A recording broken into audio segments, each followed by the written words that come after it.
Morning. Looks like we can get to work at once. The union muscle turned up. They look rowdy. We should talk to them. A lot of things point to the dock workers' union. The circumstances in Martinez, my preliminary information. Actually, that's not a lot of things. We should have dug up more yesterday. Still, we need to talk to them, and it won't be easy. I mean ungovernable. Martinez isn't exactly enthusiastic about the RCM being here. They prefer to be policed by the union. These men here, men who drink beer for breakfast, there's talk of an armed wing of the union called the Hardy Boys, who are responsible for state policing. I think it's them.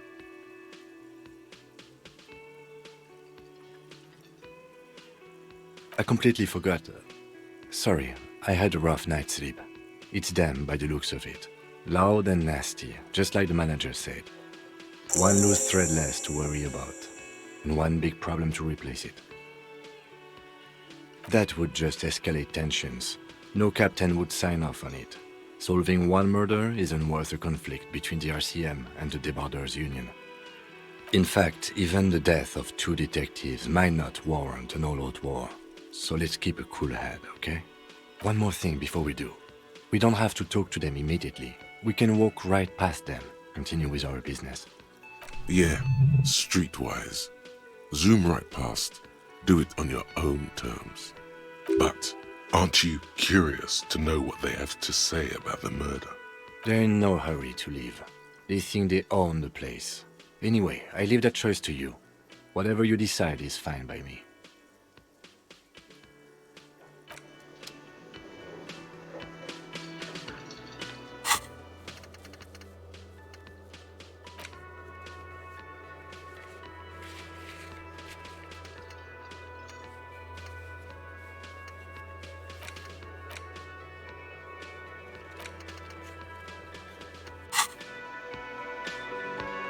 Can I help you? Got the 20 real? Good. You got the room for the night, but remember, you'll need another 20 real tomorrow.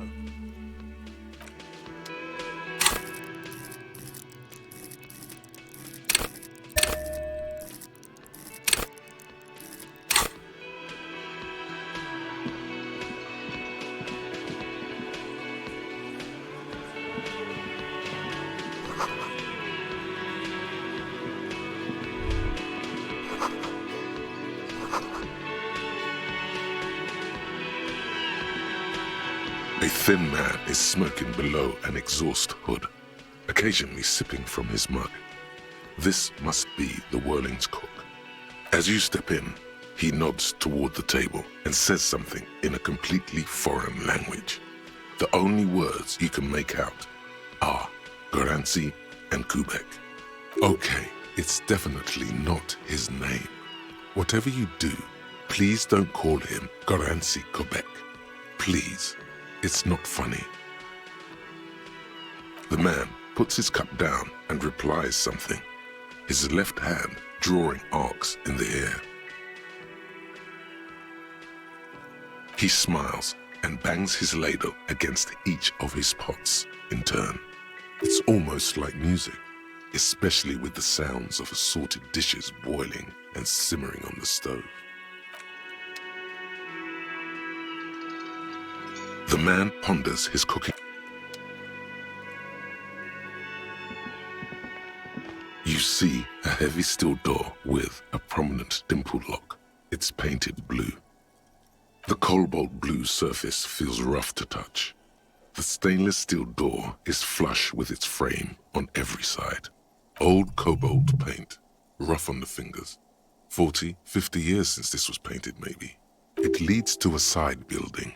Adjacent to this one, the old building next to this, half ruined.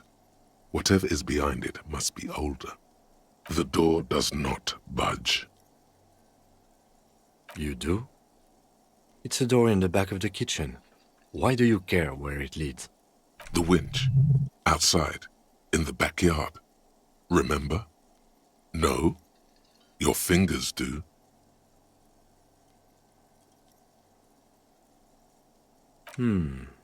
Well, If there was a winch, I suppose we could look into it. As a side investigation. If you say so, Gart is the person to ask about this. The cafeteria manager.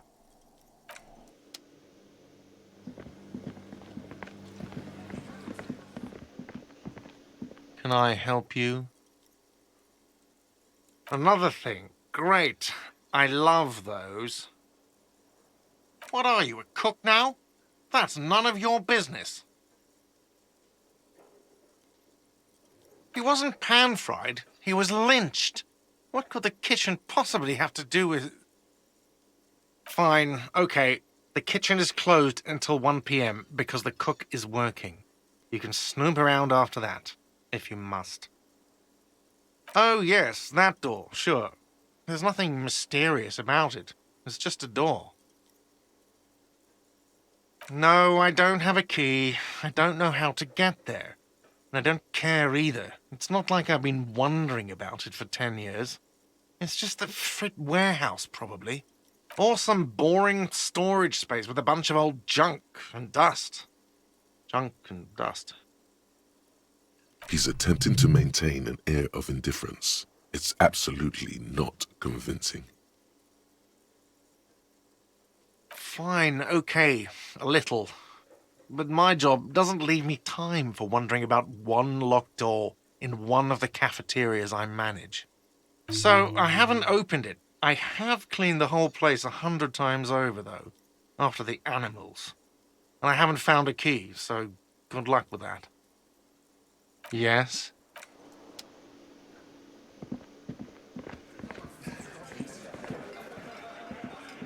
Let me handle this. Detective disorientated. Are you still wondering where you are? This is Martinez, in case you've forgotten. I advise you not to overstay your welcome. Her entire character has shifted. This young woman is cold as ice.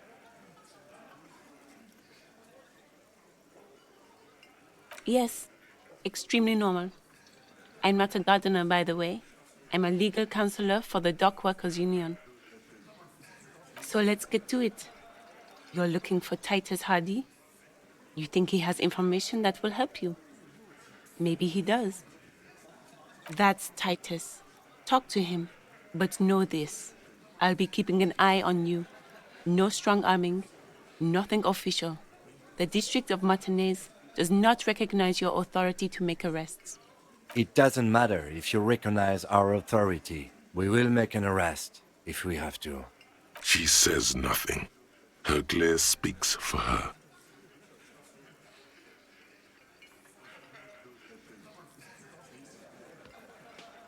Aggressive?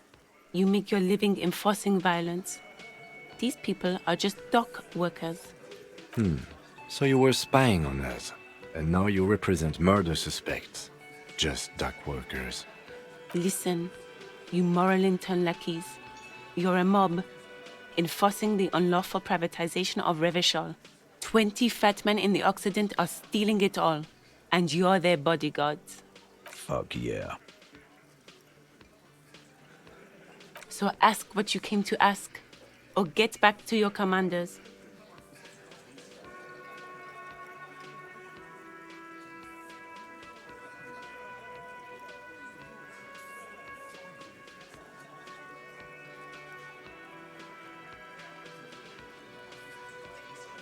Look, a comedian. Do your job, ask your questions, then get out of Martinez. Strange. It's as if people don't believe a cop could be a socialist revolutionary. What you want is of no significance, officer.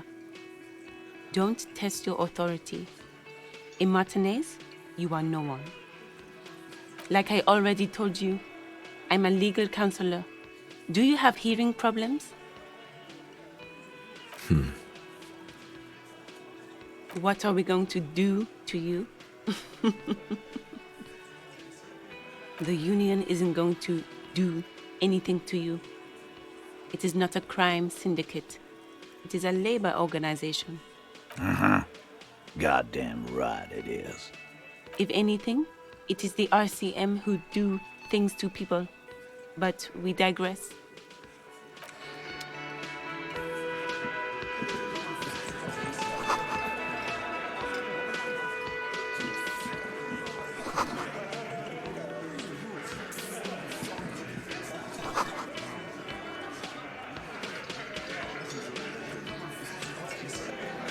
Behind the dockworkers, a ceiling-height window. The hawthorn branches scrape the glass like bony fingers.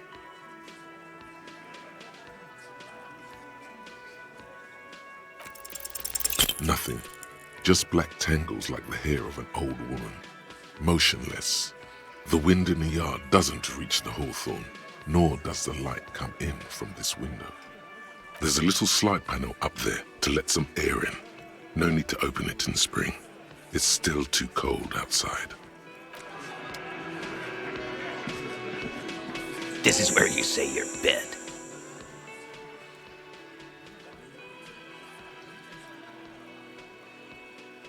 Detective.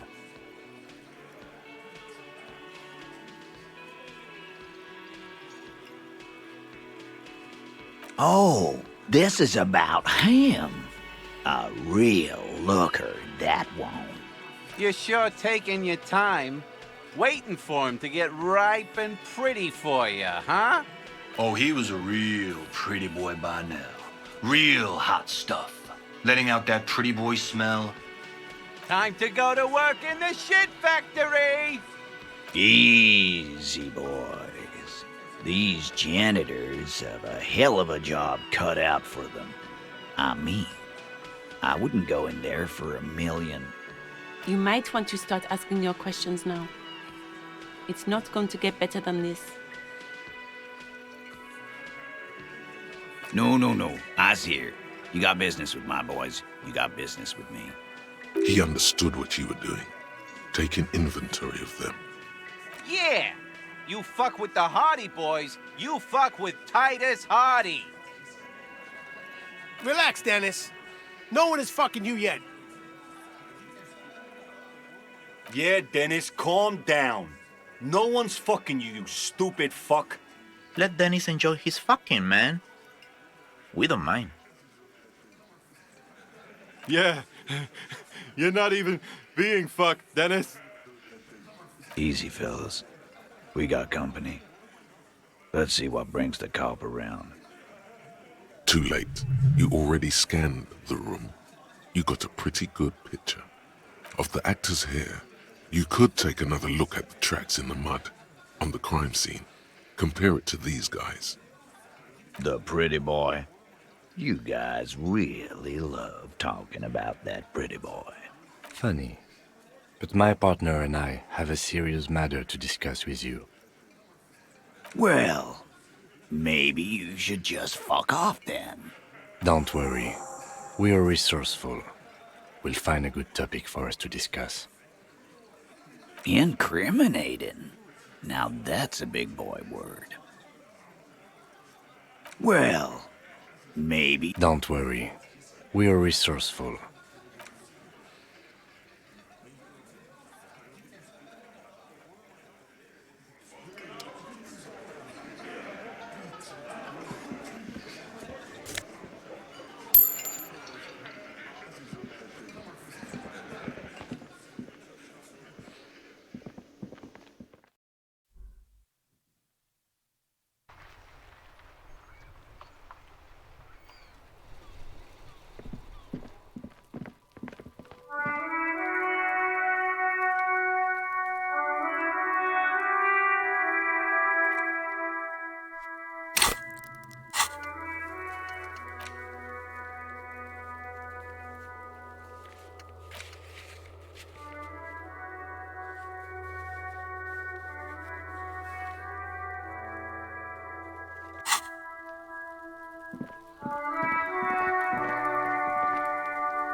There he still is, looking right through you with his white eyes. The body you try to, very professionally, Look at the corpse. The second time, not so much. When the vomiting is done, your cheeks are wet with tears.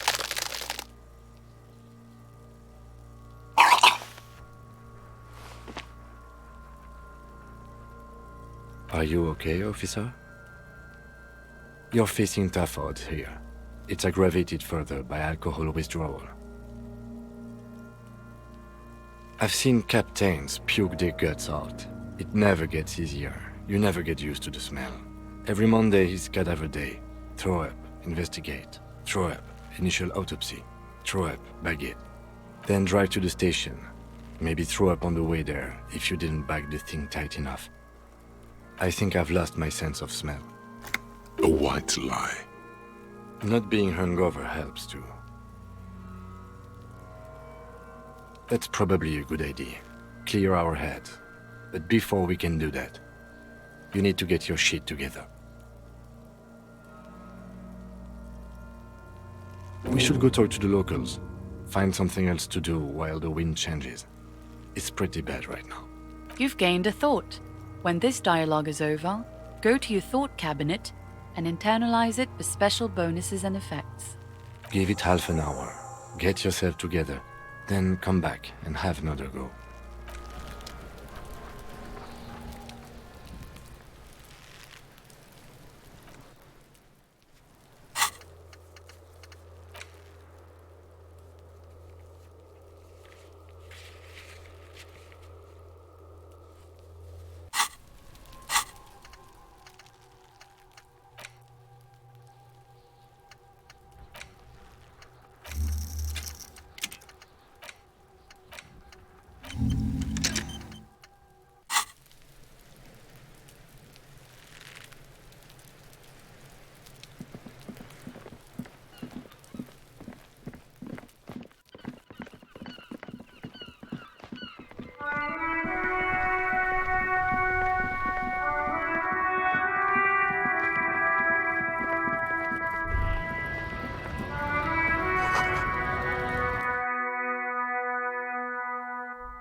Welcome to Frit. Feel free to look around or something. Everything is out on the shelves. What's that magazine she's reading? I don't know. Frit? I think they think that the extra T makes it funkier. It doesn't. The story goes that normal Fritta, with 2 T's, a men's workwear shop in Pt.4, was already taken.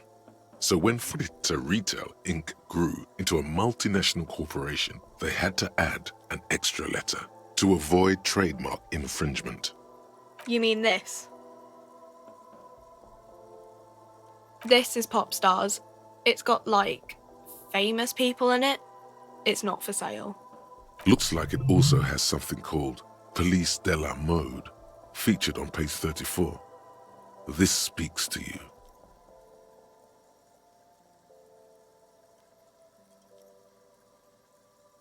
She pops her raspberry-flavored bubblegum and nods. Her shoulders tense. She shuffles back only slightly. Bewilderment and repulsion root her in place. The lieutenant frowns at you before turning to the clerk with an apologetic half-smile. Okay.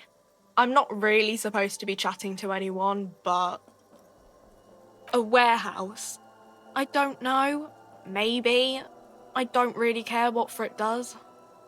She scrunches up her face into an expression of consummate adolescent skepticism. Fine. Frit doesn't have a warehouse. Just a little back room here. Okay? I don't really know anything. I mean, I know it's there, but I haven't seen it, so... Not really. No. I didn't know him at all. I don't know, really long. I don't know. No need to worry. It's just standard procedure for us to ask around. If you hear anything, let us know, okay? Okay. Uh-huh. She looks up from her magazine, eyes filled with tired ennui. Yes, what we have is there, in the medicine cabinet. Go take a look yourself. A small cabinet on the wall is filled with their logo is the bloodless rose. Just ask me if you need anything from St. Baptiste. We don't stock prescription meds, but we do have Nosafed, Duramine, Magnesium, and Hypnogamma. Okay, here. I hope St. Baptiste makes you... Okay, here. I hope St. Baptiste makes you feel better or something.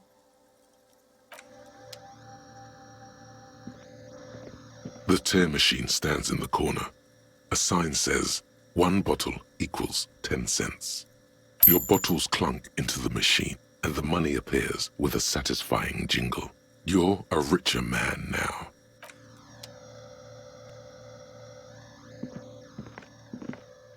A colorful display of cigarettes and alcohol bottles line the shop wall, inviting you closer. The bottles wink at you in the light. The smokes too glitter in their wrapping. It's like looking into a kind of heaven. Your knees are weak. Guess not, no. I'm obliged to inform you that both alcohol and cigarettes damage your health. But I guess you already know that. Here you go, mister.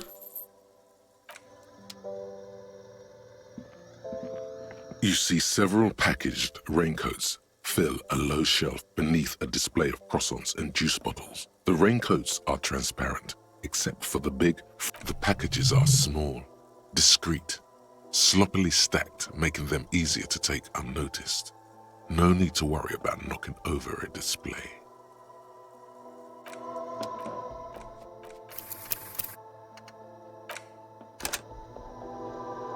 You see several packaged. The girl delves into the magazine. Hair covering her face, vision obscured. She cannot see your hand move. Oh no, I said don't let it fall out with a thump. What did you do? Did you?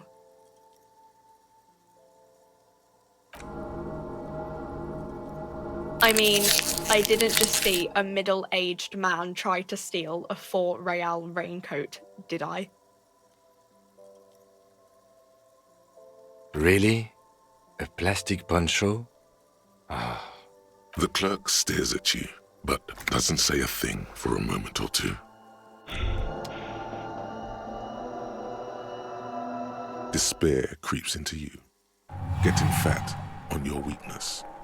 You're still coming up with... I don't dispute that you have been charged with protecting the people of... Nothing you can... Cop gives up.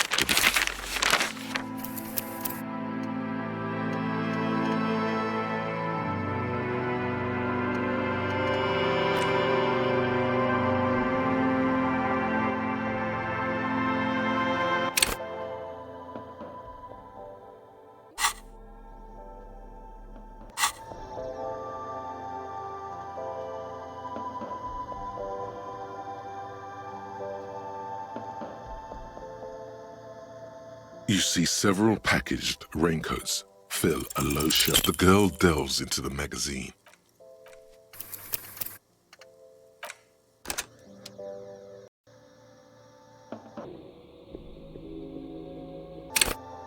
You see several packaged. The girl delves.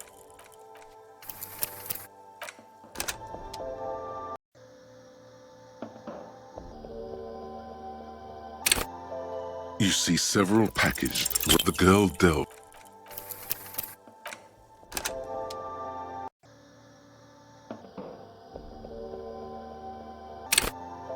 You see several packaged. The girl.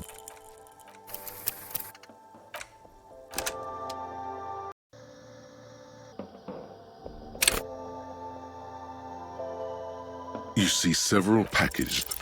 The girl delves into the magazine. Hair covering her face, vision obscured. She cannot see your hand move. Down onto one knee, pretending to do up a shoelace. Take a loose package from the bottom. Slip it in the old sleeve. The girl doesn't notice a thing.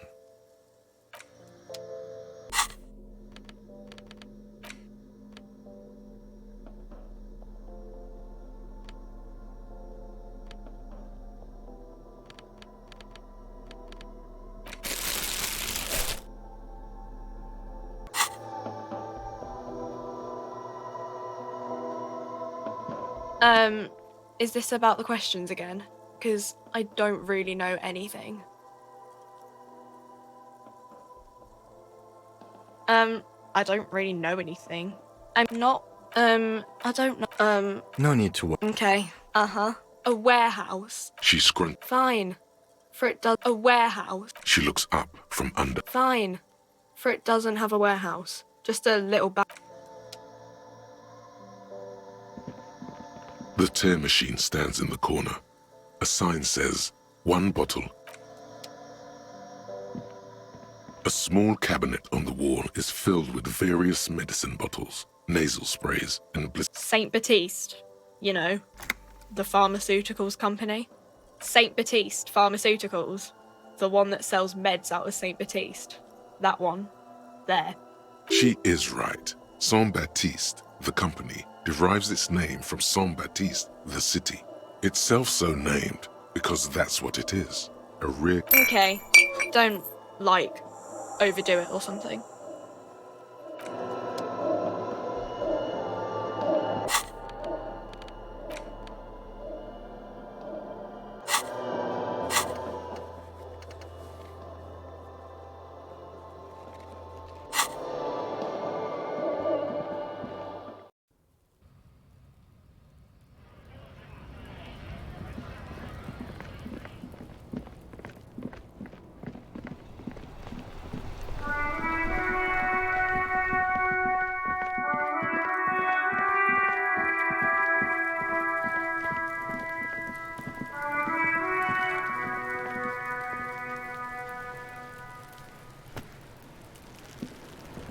Have you come to make your offering to Kuno?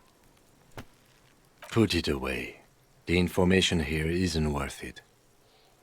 Back off, fuck eyes! Kuno is a man. Kuno can smoke if he wants. No, what we need is to get back to work. He doesn't know anything. Okay, Porkson. Tar keeps Kuno sharp. Helps Kuno think. Kuno likes that brain boost shit. We're cool now, but don't be pulling this shit on Kuno, or Kuno's gonna have to beat the shit out of you again. Historical revisionism has taken place.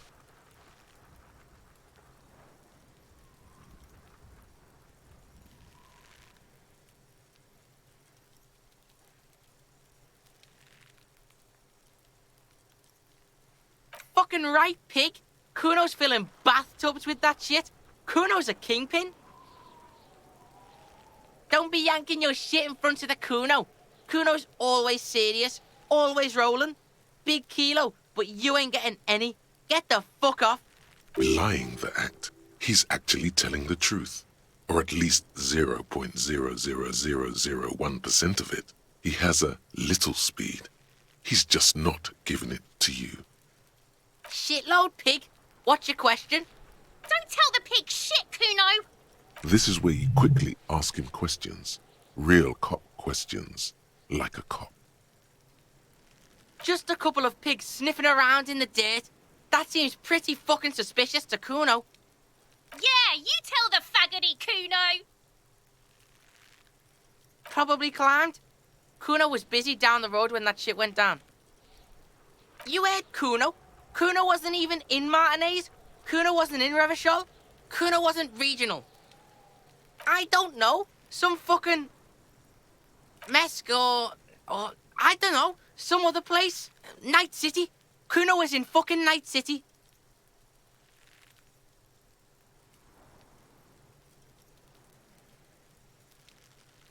There is no Night City anywhere. That sounds like the name of a city in some pulp science fiction novel.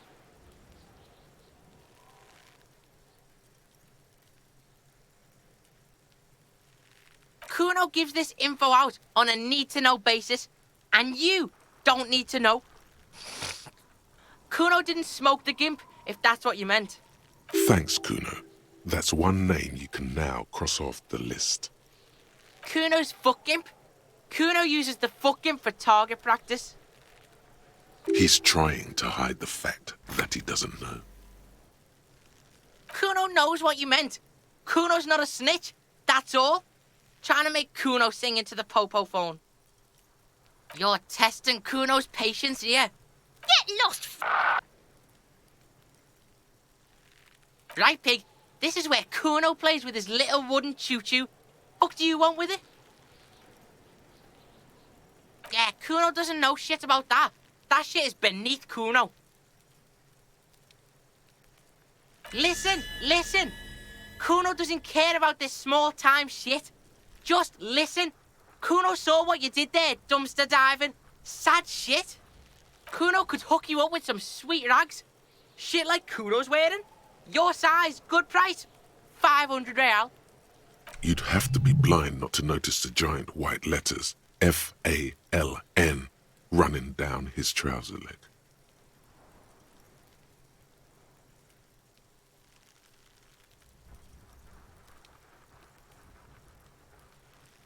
Look, Kuno ain't seen shit lying around, except for that up there. Now, you want performance gear or not, Grandpa? The lieutenant remains silent, but his expression couldn't say, "I told you so," any louder. Pig, these are found modulars. Liquid fit, performance crotch, urban survival shit. Made in Mirova by scientists. Pants scientists. Believe it, you need this shit.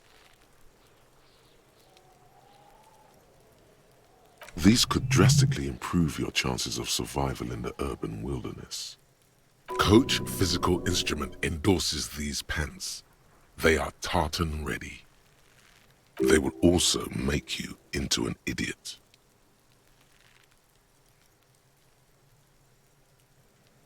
All right, Pico, shit's rolling. Don't do business with the pig, Kuno. He's gonna steal all your money, Kuno. As you can see, Kuno and C don't trust you. Can't do business without trust. There's more to his distrust than being a pig. He feels threatened by something obscure in you. What that is, however, remains a puzzle for now.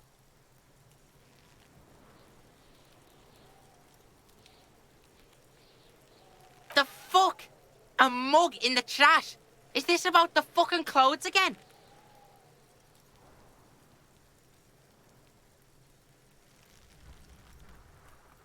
Yeah, Kuno sees where this is going. Kuno's got that fast brain. You saying you pigs are after the mug fucker? 'Cause he's the clothes fucker? I can't hear you, Kuno. Speak louder, Kuno. Shit, that's tense. Someone's going to the beat-down basement, huh? Mug guy gonna get tied to the radiator. Kuno doesn't know who put that shit in there. And if he did, he wouldn't squeal. But if you find out, maybe you can... Tell the Kuno who it was. He's curious. He likes putting two and two together here. Stop turning into a pig, Kuno. They're trying to get you hooked on the snitching. Get away from my Kuno. Yeah, get your bacon shit away. Kuno doesn't like to be seen with the popo. Get your shit done and out of Kuno's face. Look at that fucking shit. You're trying to get Kuno killed. Fuck does Kuno know? Kuno's not a fucking acrobat. The lieutenant takes a quick note in his notebook. It's a trap, Kuno. Don't climb it, Kuno. Dunno. Kiptas gardener used to work there. Kipt is a pejorative term used to describe people of South Seminese or Areopagite descent. It used to be a common first name among the Areopagites of Ilmara. Not so much anymore.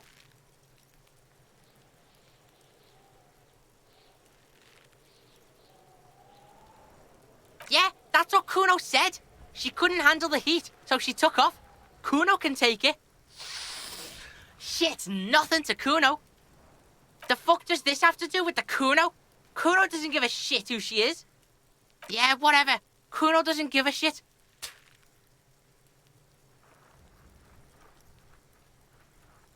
Yeah, like a fucking volcano. Yeah, yeah, yeah. Fucking pathetic. You're lucky you didn't die there. Yeah.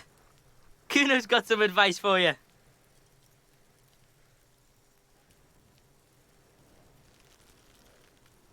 What are you? Like, Ain't he right? Maybe you should stop embarrassing yourself in front of a fucking kid. Perhaps you could compress this negative energy and turn it into some sort of a Kuno-fied non-vomiter. That's right. Turn your weaknesses into conceptual strengths. Try it again now. He's on your crime scene, bossing you around. And he's been here for some time too. This is where he hangs out. You have to get more out of him. He could be useful.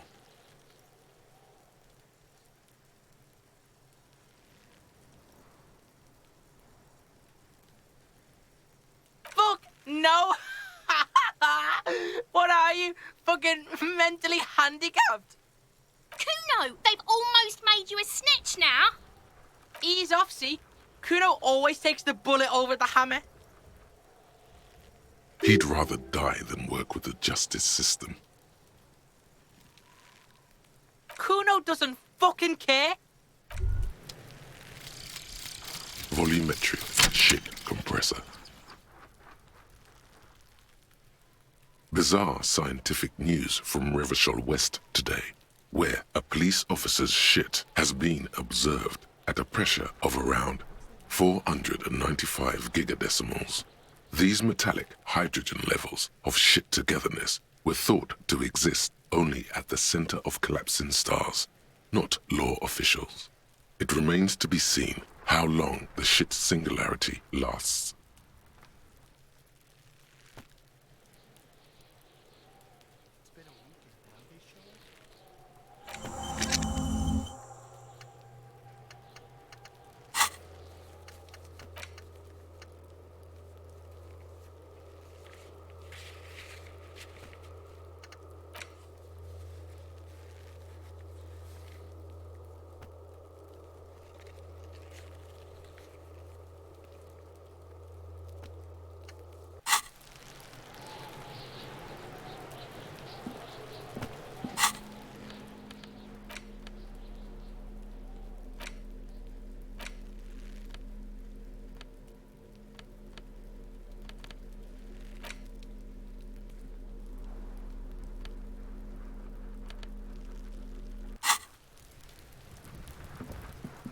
There he still is, looking right through you with his white eyes. The body below is entirely dedicated to that corpse smell. Emitting it is all it does now. You crack open the ammonia ampoule and breathe in. The odor of death is still stronger. It's a spell of the mind telling you to run, and your stomach to wring itself empty. With your eyes squinting, you stand in it. They do after 7 days, yes. We are deep in decomposition here. The man before you is naked, but for a pair of underpants and enamel boots. His skin is greenish, marbled with decaying veins, and blotched by lividity.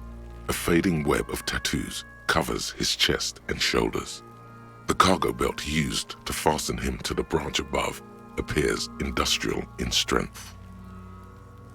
The material appears to be ceramic. Its clean white stands in stark contrast to the decaying flesh above the knee. The man wore thick polymer socks, probably for padding. A fine array of interlocking plates covers them. Delicate and fragile, they feel alien to the world around you, out of place somehow. These are clearly not boots. They're armor, possibly part of a larger set.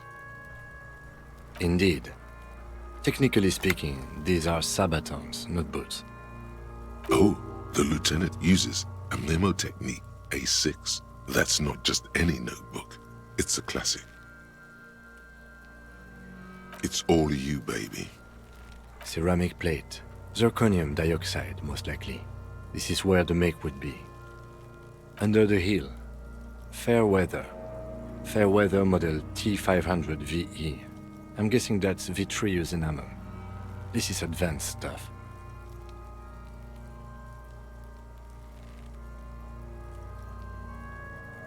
Piece by piece. He's been out here for 7 days. It would be odd if they didn't.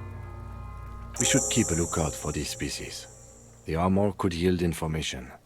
This is one thing he might actually know. If you wear those pieces, it will help me protect your mortal coil.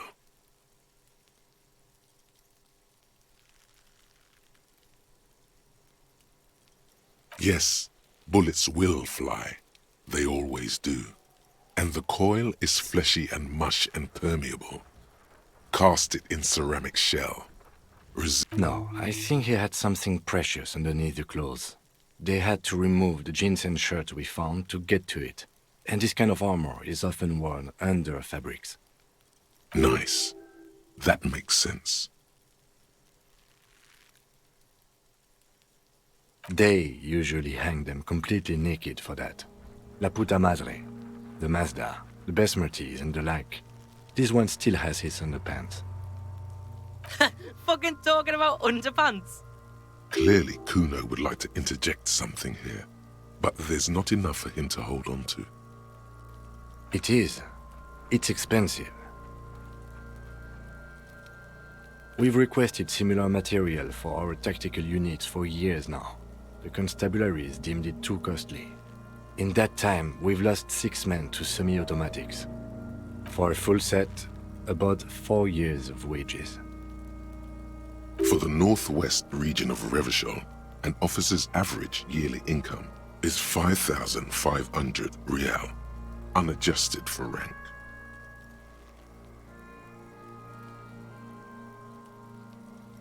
By catching, do you mean, let's not log them as evidence? Let's steal them? It means disciplinary hearing.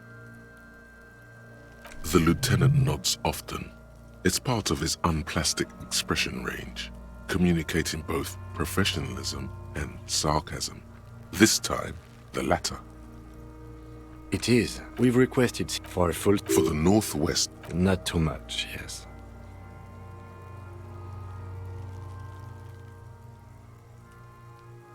It's a sorry situation, I agree. That's for us to find out. Mr. Gart implied he was security personnel for the harbor company. This confirms my own assumptions. Just something I scraped together from my station. An area report on Martinez. I'm sure you did the same. I agree. This equipment is way beyond what a guard can afford. A small bell-like sound fills the air, like tapping on the side of a porcelain cup. It's anything but.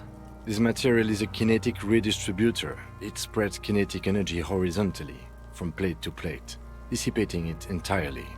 See? Faint, organic lines cover the plates where they separate into smaller ones. These plates then divide into smaller plates until there are hundreds of them altogether.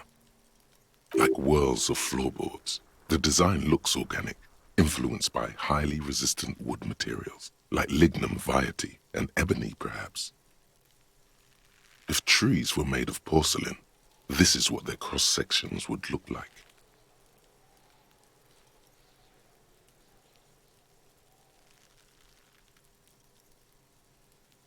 The smooth, glossy surface fractures into ever more intricate interconnections, peaking on the right sabaton, where you notice the whirls are in the shape of a letter and number combination, E50, 100, 1000. Good. Can you read it to me? X5415 6745 678222. Let's lie.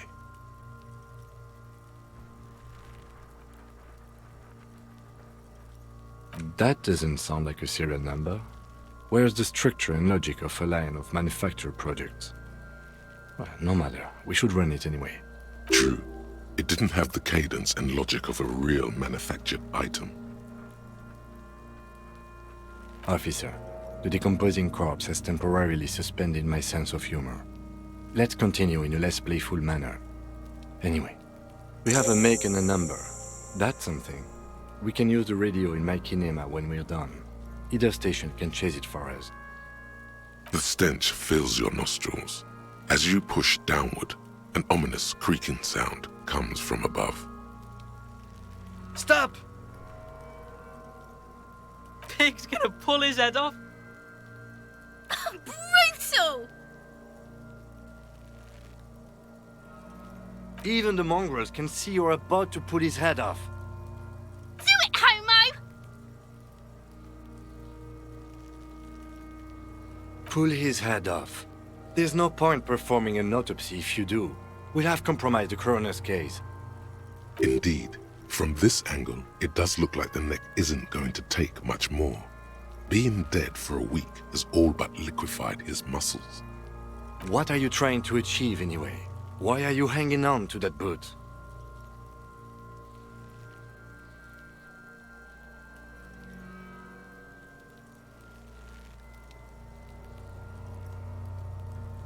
How many clues do you need? You already found a number. Besides, there's no way you're getting them off. All the organic matter in his body has been flowing down into the boots. They are fused to his feet now. Why do you think the locals haven't scavenged them yet?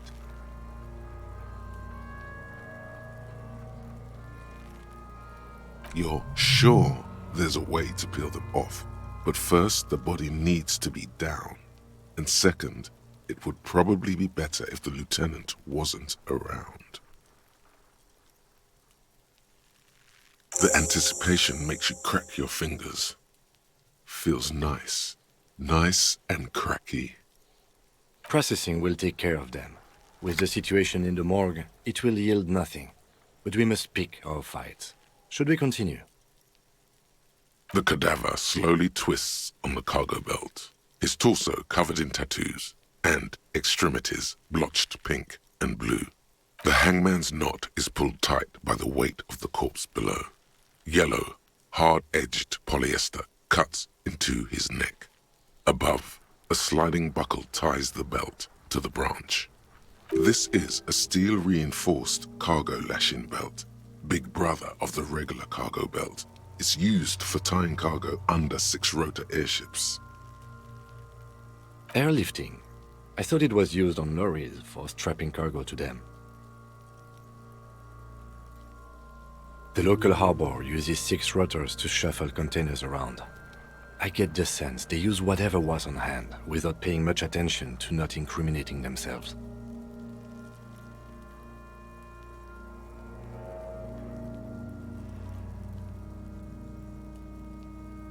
I'm still approaching this as a lynching, yes, motivated by the ongoing strike.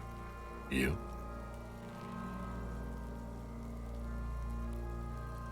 We all are. This belt worries me. I was afraid it would be. Thin steel wiring, parallel strands. This makes getting him down more problematic than I had assumed. A noose is one of those things that's easier to use one way around.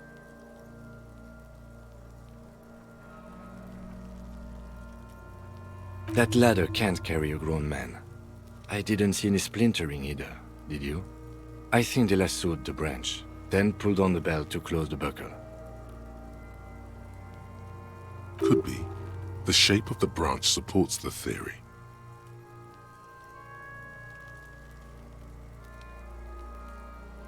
The cadaver hangs from the cargo belt. An intricate web of blue lines stretches across the torso, from the right shoulder to the solar plexus. Each time they intersect, a small white star is formed in their crossing. Hundreds of fading asterisks riddle his skin. Their concentration is highest around his heart. A map of the stars.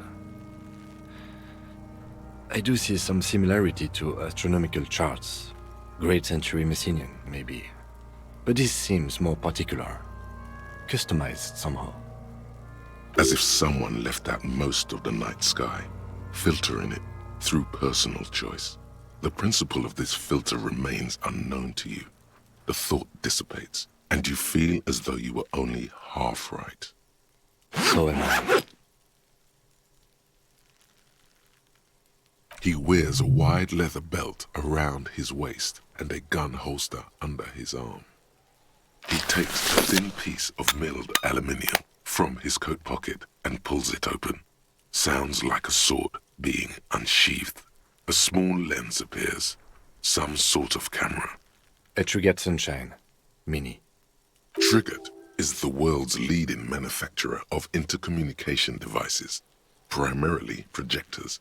The camera before you looks familiar somehow. Shit, Kuno! What the fuck is that? An instant color camera.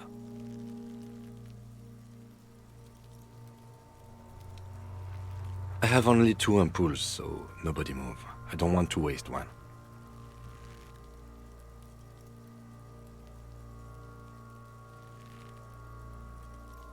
A sound, a shrill flash, followed by the breaking of a small ampoule of glass. You see streams of color pour onto the thick, glossy piece of paper, rolling out. In case we need it.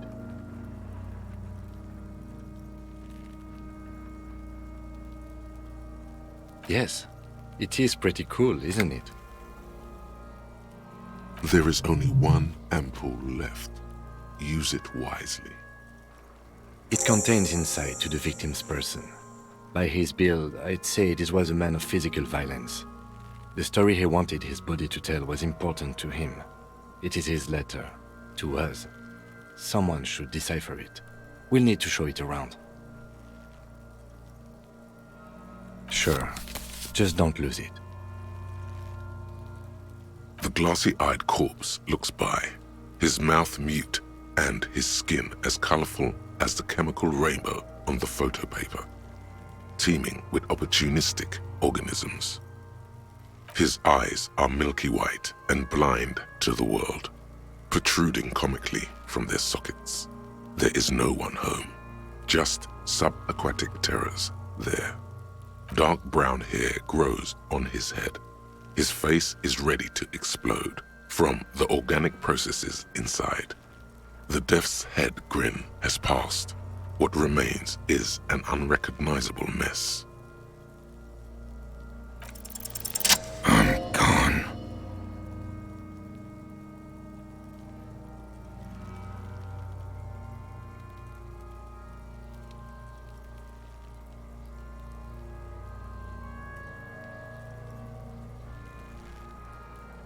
Into the wild pale yonder.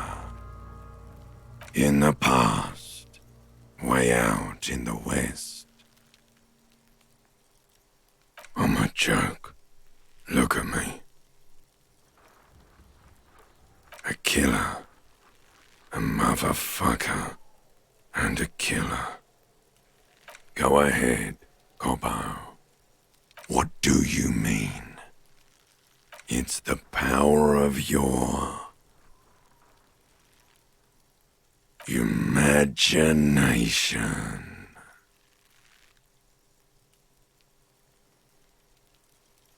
Go ahead. Ask me more questions. Because you're a copperoonie. Look at all of them go. Do you want more questions? Coming right up, copperoonie rooney. This is getting upbeat now. Love did me in, Brother Copo. It was love all along. Sure, Lobo. I can ask you a question. Why are you doing this? Looking at my face, motionless, looking into my eyes, standing here. Why are you investigating my murder?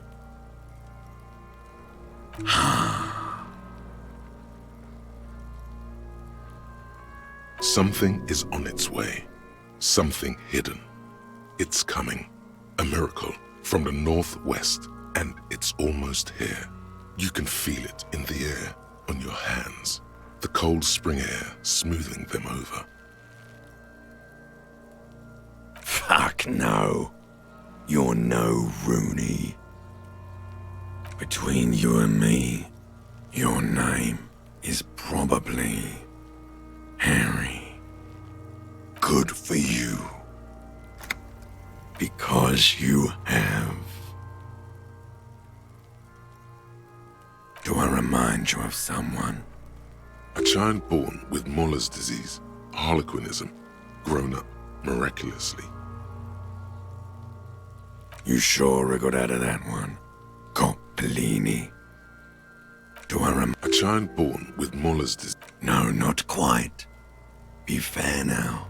Sure I do. You just don't want to admit it. Come back later, Corpo. Amuse yourself with my frank manners and my memento mori features. If possible, also, see me in your dreams. As you narrow your eyes, the monster before you blurs into a violent mess of green and pink. This is a trick. You've done it before. Pink is where the blood settled in the first hours post-mortem. You can use it to see if the corpse has been tampered with. Does his position at the time of death match the discoloration? Only the lower extremities are pink with a dash of blue. His fatted hands, thighs, and his neck, just above the noose. The rest of the corpse appears dark green in the cold spring air. I see it. His neck too. The lividity goes right up his chin. We have good, well-pronounced discoloration here. The monster comes back into focus, an explosion of color, coursing with dark marbled veins. His stomach appears pregnant with something. Black liquid streams down his thigh and onto his boot. So, what do you think?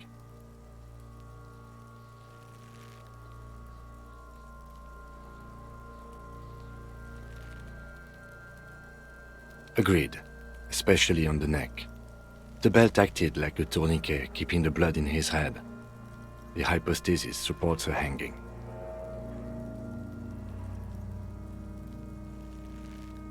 Yes, there's always a chance we are wrong. We should check for ligament marks on his neck to see if they're in tune with the belt. We'll have to get him down first. I do. Most of them are post-mortem.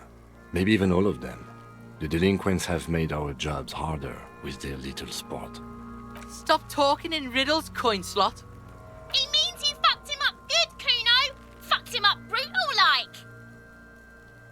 A pool of blood and feces has eaten into the frozen mud below the man's feet. Purge liquid is dripping into it, drop by drop. The victim appears to have contained no more than half a kilogram of digestion at the time of death. The fuck he's saying? Talking about shit.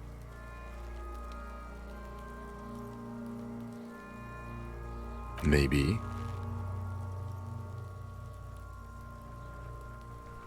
I agree. His personality is no longer a part of the world. Totally dead.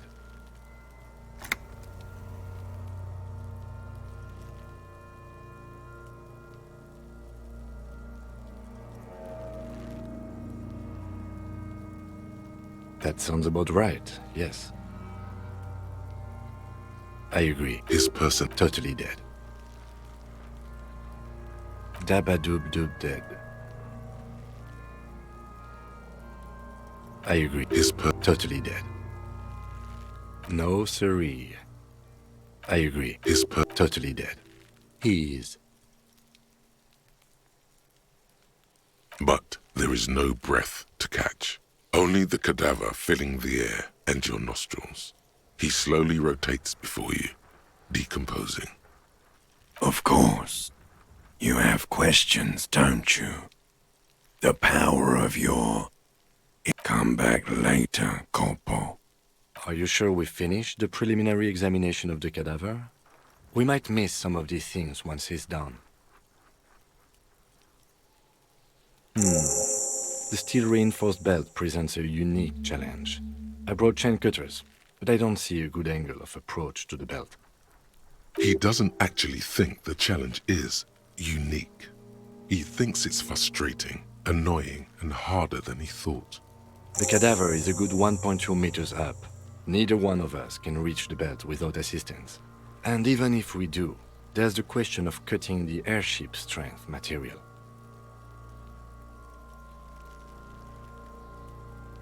Climb up there and saw the branch? There has to be a less risky way, with less falling down of trees. Yeah! Bang bang time, pig! Shoot his head off! How? Where the buckle ties the rope to the branch, that's a good spot to aim.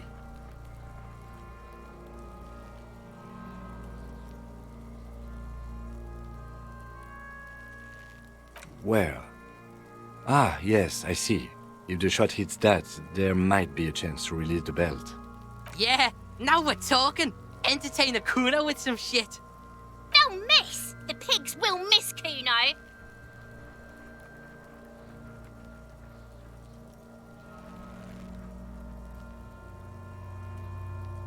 I'll blow his head off. Take it! Take the shot! Yeah, take the shot. Kuno wants some of that shit. Silence.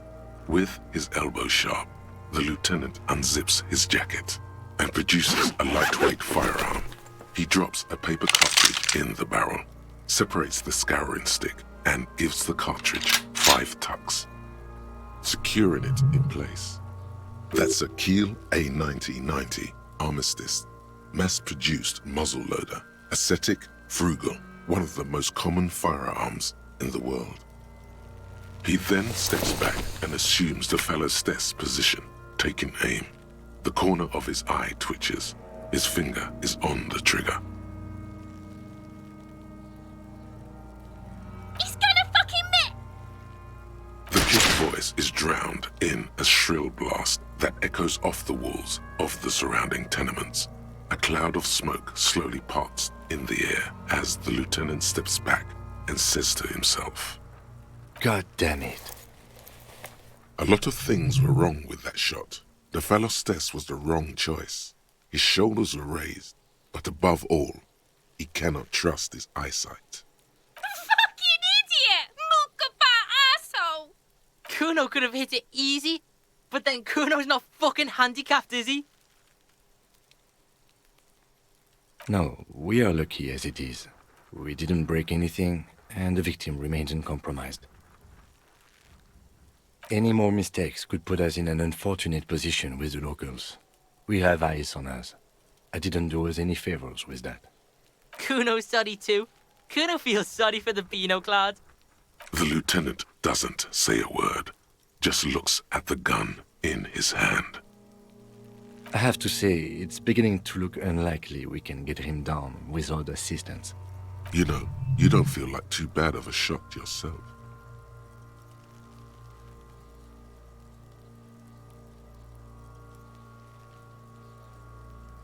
It's bad as it is, us shooting firearms like punks. Go ahead, I'm not stopping you. Just don't lose it.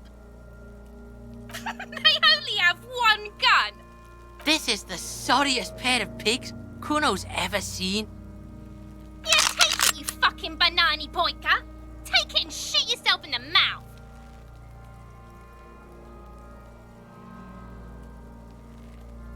The cold piece of bakelite and gunmetal is surprisingly light. Your fingers fit right through the guard, instinctively resting on the trigger. You've held this, an A9 Armistice, before. At some point, it probably used to be your choice of firearm. It still feels comfortable, like you never laid it down. The fuck are you waiting for, Kuno? Tell him to shoot himself in the mouth! The buckle comes into focus in your sights. You stand with your feet planted firmly in the ground and your left hand supporting your gun arm. Why don't you just shoot yourself in your mouth? At least you won't miss.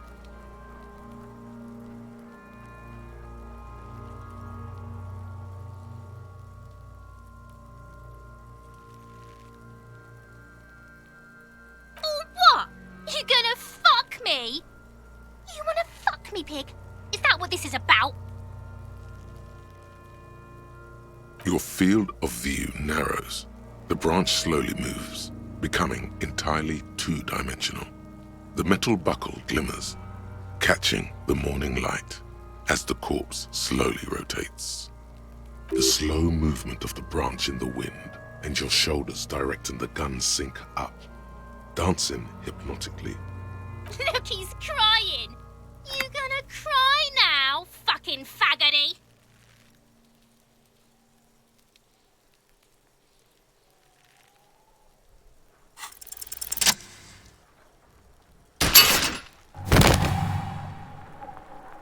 The buckle explodes into tiny pieces, coming loose with a whir. With your hand numb from the recoil, you look at the body slump down. For a moment, the man appears to kneel in front of you, looking straight at you, helpless, trapped within itself. Communism. It takes a millisecond for the association to flash within your cortex. You have no idea where it's coming from, only that it's right. Then the rigor in his muscles gives up, and he smashes sideways into the spring mud, letting out a horrid stench.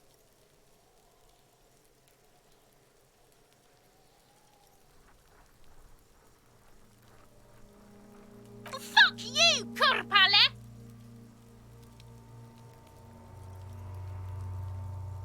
By being a damn good shot. Ace is high.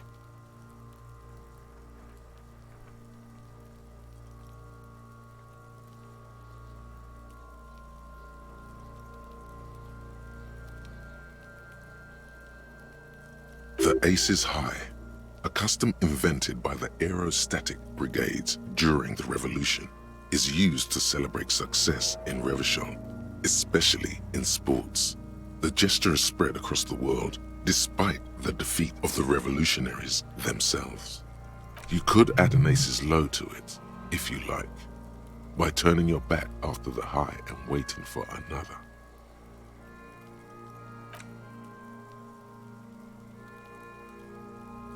Okay. Maybe it's not customary in the 41st to perform an Ace's High. In the 57th, we've carried over the custom from the Revolution. Maybe it's bad luck. Anyway. You left him hanging on an Ace's High? What is wrong with you, you sharp-shooting arsehole? I knew these guys were f***ed.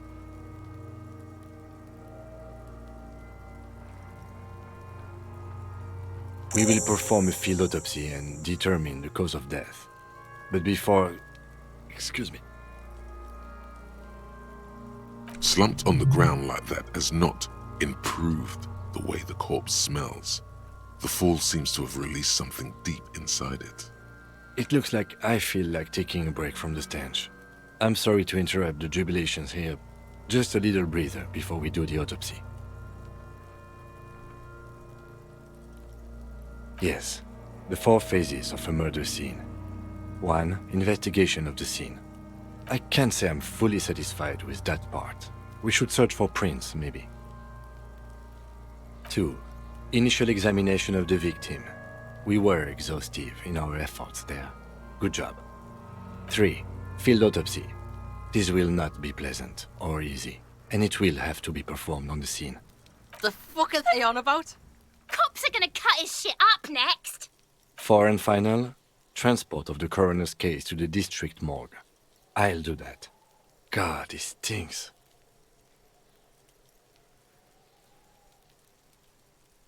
No, you and I are detectives. The honorary rank of detective signifies our ability to handle the entire incident chain. From crime scene to autopsy to cleanup, we do it all. An honor and a burden attached to your rank.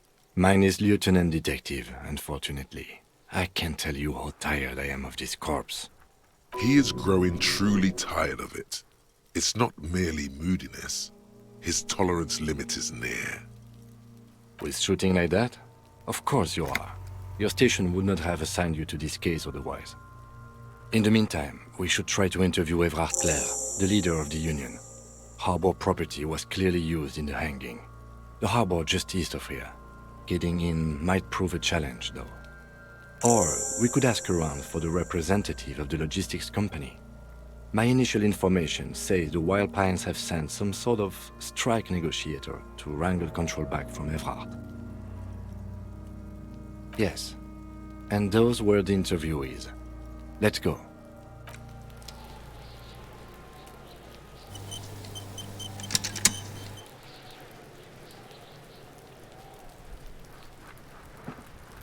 The rotting man lies on his side with his eyes looking straight through you.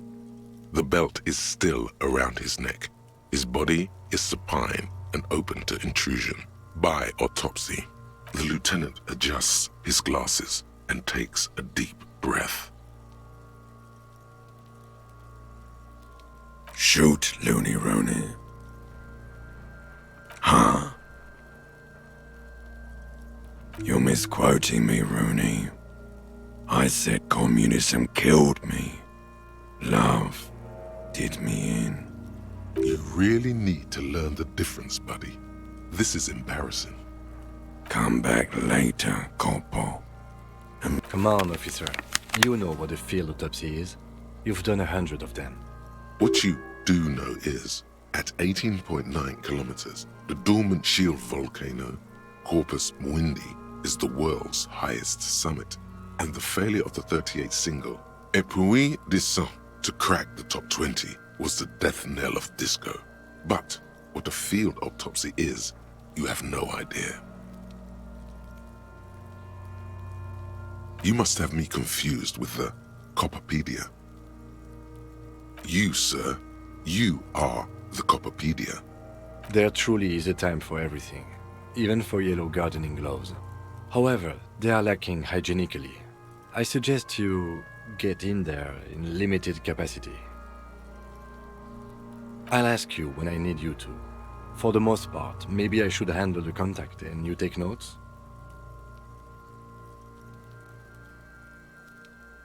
That's right. Yeah, we got this. We're smart.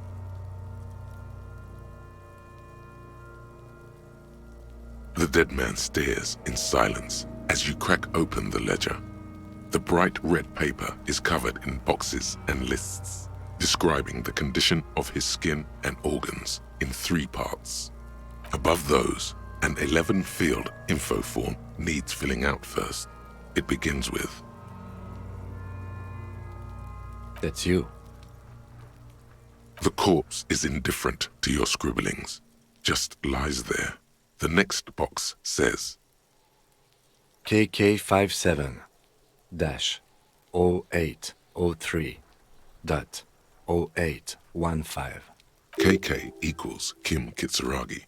57 equals Precinct 57, followed by his date, 0803, and time of arrival, 0815, on the scene. He's indexed the case after himself, not you. That's because he doesn't want to bring up the messy question of your initials.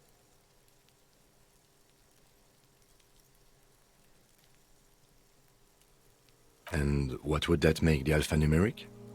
HDB41 0803. Help me out with the time of day, anyone? 10:15. It's understated. Good. Let's go with that. NA. Next. NA. Roughly 50. Try 40. The damage is so extensive, it's better to err on the young side. He nods.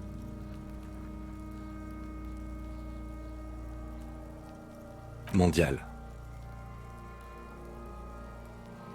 Fair to olive-skinned, from the Isola of Muindi. This is as vague as it gets. You might as well say whitish. The pudgy mess of curdled meat looks neither mondial nor anything other. Fucky, fucky! Male. Pigs can have sex!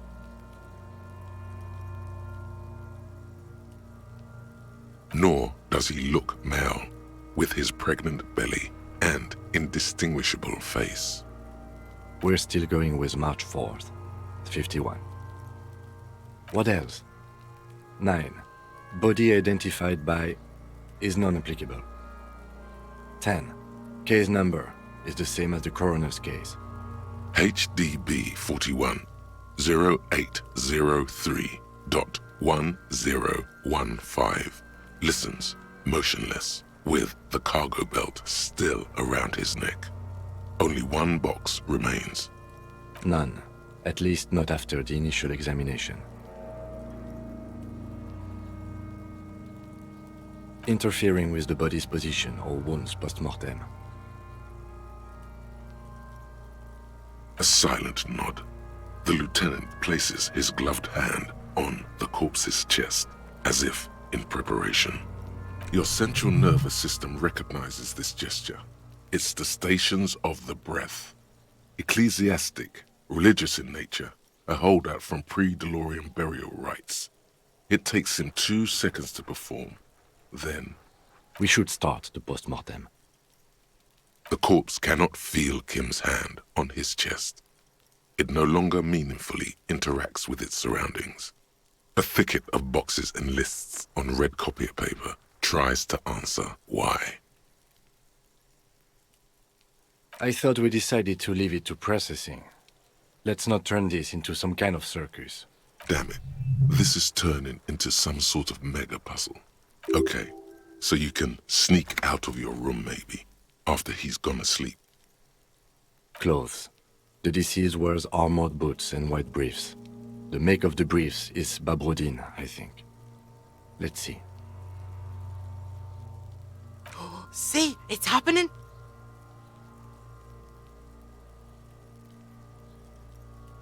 Babrodine, yes. Inexpensive. Size M. Color white. The disappointment is palpable.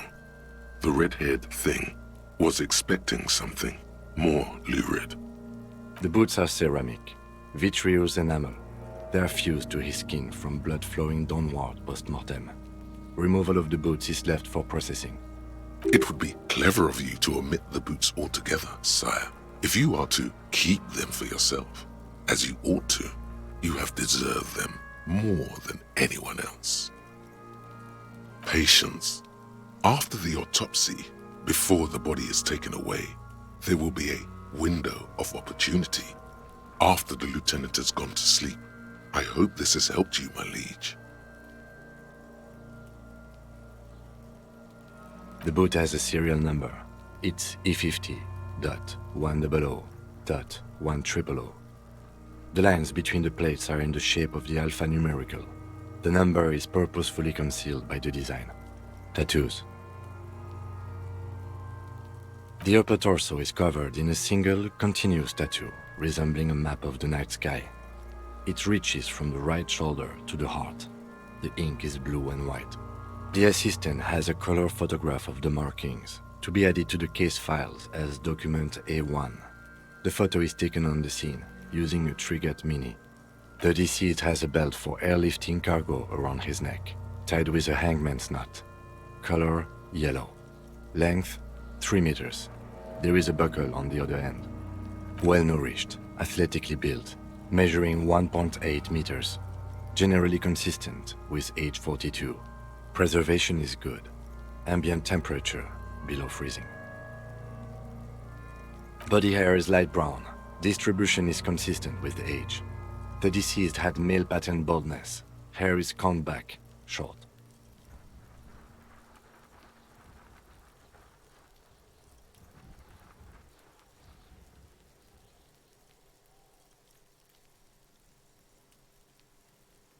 The hair under your latex fingers feels cold to touch, wet.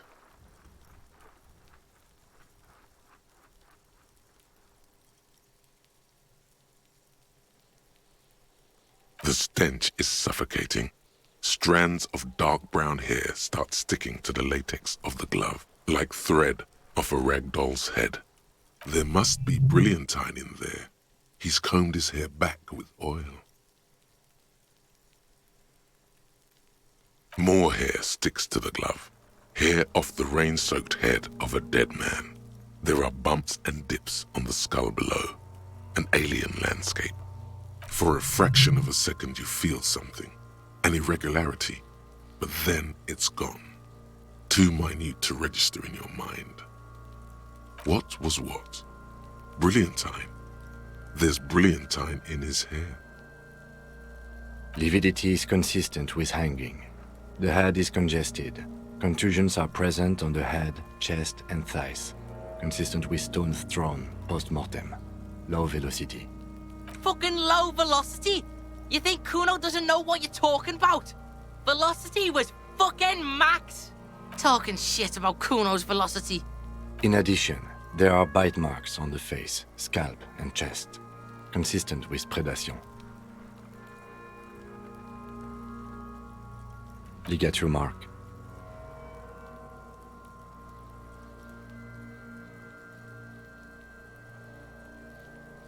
Steel wiring. There's too much of it. We need to remove the belt so we can get to the ligature mark. You got just the right tool for that. The chain cutters.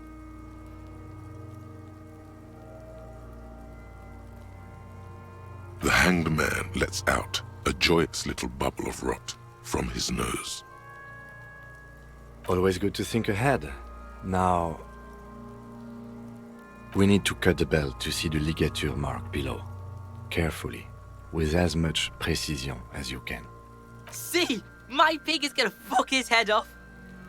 No, he ain't. Your pig's a boring fuck.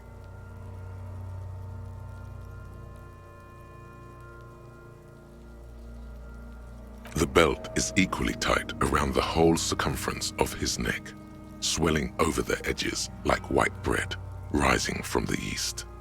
The knot is the weak spot. The chain cutters fit in there, steady now, like a flower arranger. 2 cuts and it should come loose.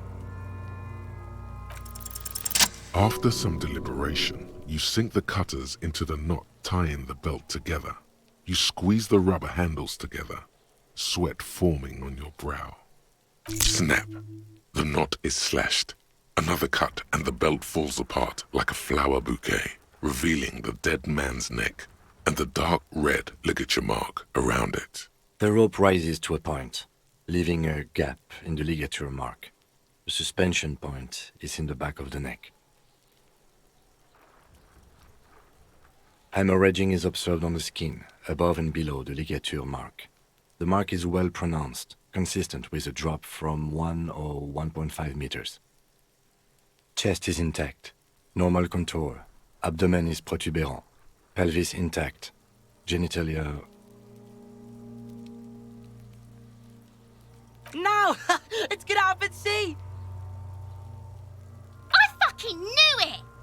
Genitalia is male and unremarkable. No evidence of injury. The dead man's penis is average-sized, congested from the downward collection of blood. The testicles are uneven in length, hanging underneath.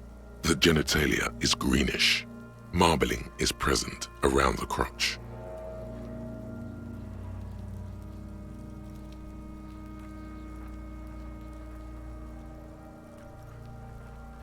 Back is symmetrical and intact. Upper and lower extremities are intact, but asymmetrical. There are combat injuries on the right hand, thigh, and hip. Bullets have bitten little pieces out of him. It must have been excruciating, especially the hip. Before you is a temple of pain that knew little tenderness in life. In addition, I see smaller, residual scars, too numerous to count, covering about 30% of his skin. From wounds sustained over 2, maybe more decades, dispersal and accumulation indicates long and active combat duty. Last item, hands.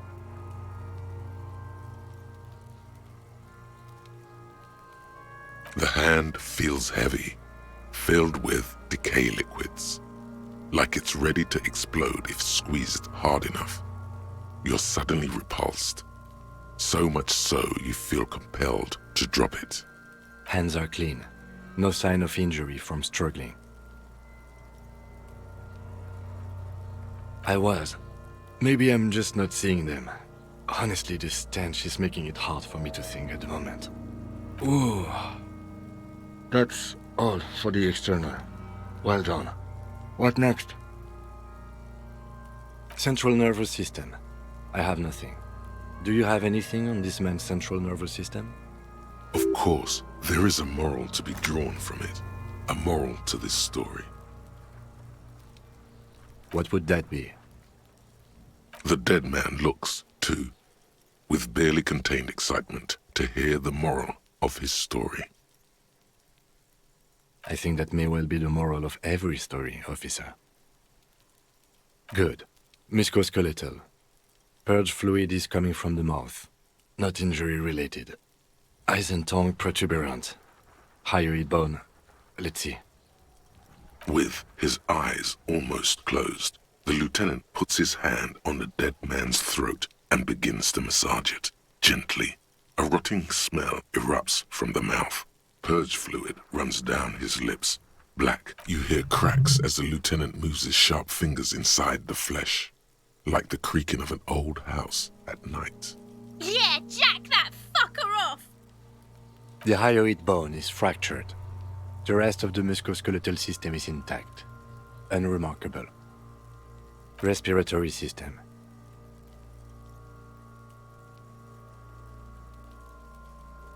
Oral cavity shows no lesions. The victim has received dental implants, possibly after a combat wound.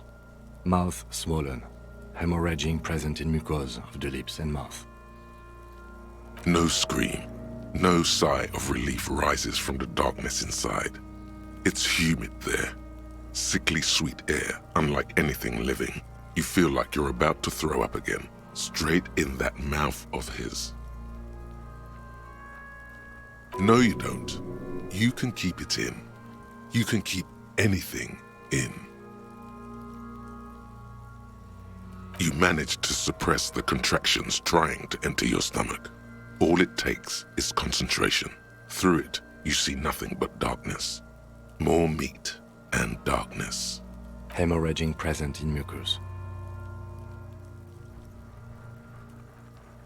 Hepatobiliary, NA. Ah, are you a hepatobiliary expert? Hepato means liver, and biliary, the gallbladder and bile ducts. Nothing in your alcohol-soaked memory directs to having forensic expertise on either one. Neither am I. That's it. Same for toxicology and serology, NA. Unless you have untapped reservoirs of knowledge there? Reservoirs? No, but do they take obscure trivia and odd tidbits? No. Like a toxicology screening? At this stage, I doubt processing will find anything, even if he was brimming with cocaine.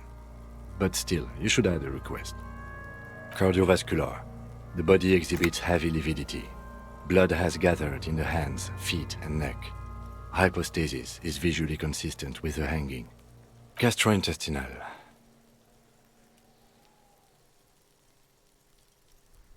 This will do. Digested semi-solid food in stomach. Voila.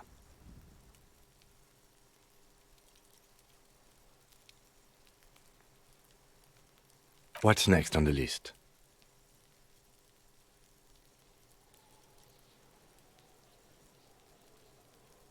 I thought we decided to leave it to processing. Let's not turn this into some... Damn it. This is turning into... Okay, so you can sneak out of your room, maybe. Let's see. We have bite marks, contusions on the head and chest, and a ligature mark encircling the neck. You'll need 3 fields. Leave a 4th one too. Be thorough if you want maximum results.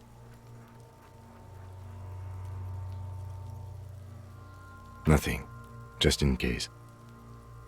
Head, chest, and scalp bite mark injuries. Predation by birds has caused damage to the body. Odontologist does not need to be consulted. And your opinion, officer?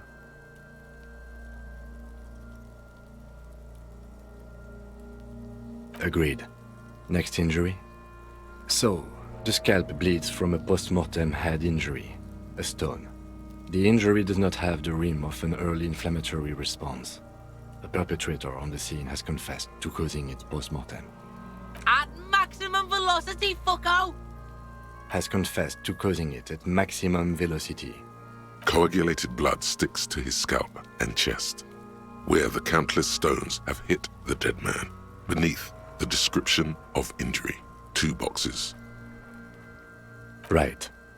Next. A dark red abraded ligature mark encircling the neck, with a gap on the nape measuring, let's say, 7 centimeters. The hyoid bone is fractured, the cervical column intact. I see hemorrhaging on the skin, above and below the ligature mark. Depth of the mark, 1 centimeter. No signs of clawing on the neck. Below the note, 2 customary boxes wait to be ticked. The man's head jerks to the side. The ring around his neck is visible. Think for a moment. There's time. Don't rush. That's it. We have established cause of death. It's not much, and it leaves much to be questioned. But it's a start. Let's wrap this up. I pronounce this field autopsy over. Well, we established probable cause of death. Some would say that's the goal of an autopsy. We also requested a toxicological screening. That was thorough. The results should arrive in a couple of weeks, if we are lucky. I will not hold my breath. We were thorough with the list of injuries too. We described them all in detail. What is there to say? Given the circumstances, it was a professional field autopsy. I need a copy of that autopsy form. Then I will drive him to Faubourg for processing. You tilt your head, also looking at the corpse. I'm sure we didn't get everything. There's always something.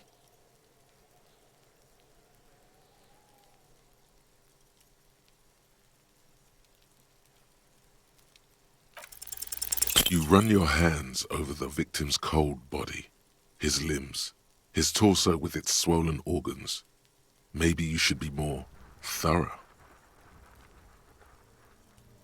The genitals in his breeches continue to be unnoteworthy. You see the penis of a dead man.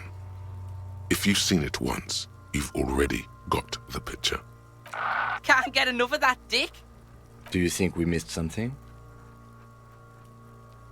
Okay, well, we are in livor mortis here. He is disintegrating.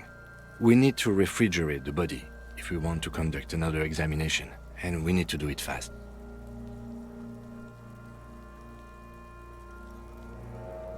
Hey, wasn't there a giant ice bear sarcophagus below that building?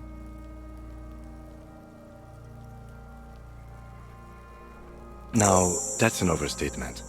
It's not actually 4 storing cadavers, or at least I hope so. I think we should take a look at it first. Make sure it's big enough before we carry him over. Let's move. With every hour, whatever we are looking for in the deceased will become harder to find.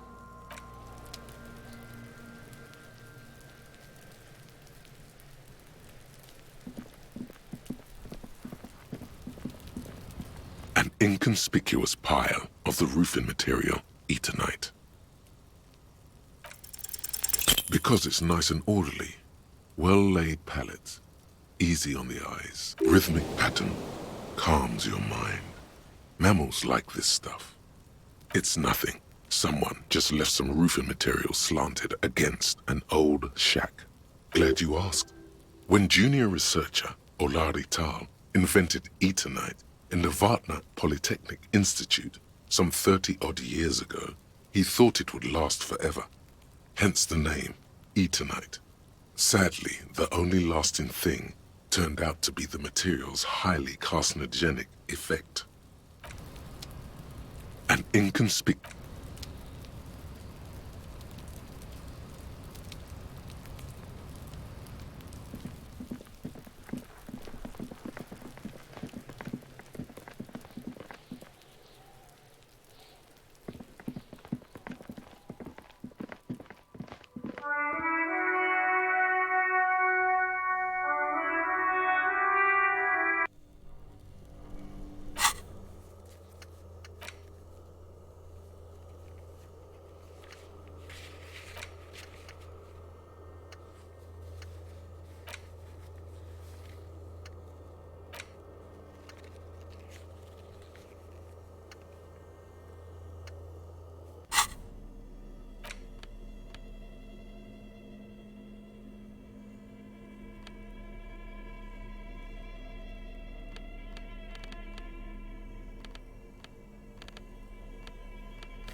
intricate web of blue lines stretches across the torso of the hanged man, from the right shoulder to the solar plexus.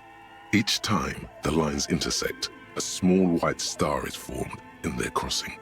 Hundreds of fading asterisks riddle his skin. Their concentration is highest around his heart. It still kind of looks like a map of the stars in the night sky, but something's not right. Gone. For you to discover. You've gotten as far as you will without assistance. Someone who knows about history could tell you.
The bear's eyes are dead and empty. Ice inside the fridge slowly melting. The power has been cut off. It's certainly an eccentric choice, but it's more than big enough and cold enough. Honestly, it's perfect. All we have to do is plug the fridge back in.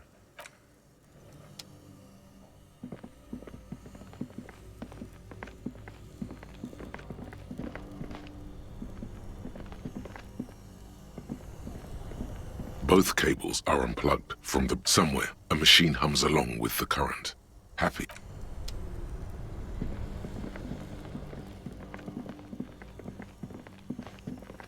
The bear's eyes are dead and empty.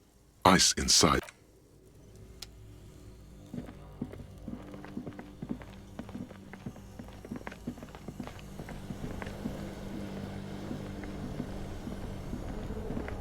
Only the black cable is something close. Why did you do that?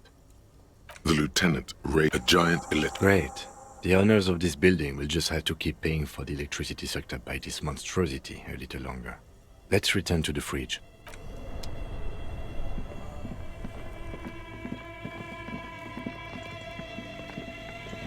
The bear's eyes are still glowing red, watching over all the ice cream wrappers hidden inside its belly.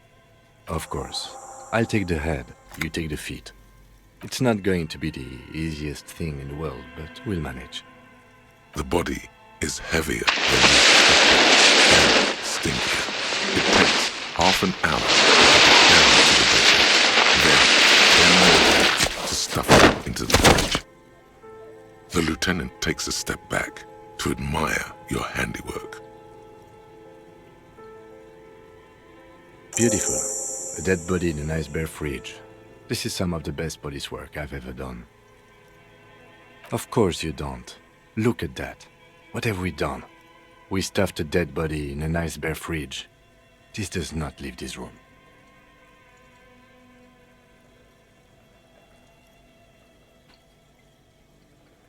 As impressive as the fridge is, this is a small victory, among numerous defeats. At least we've stopped the body from decomposing further.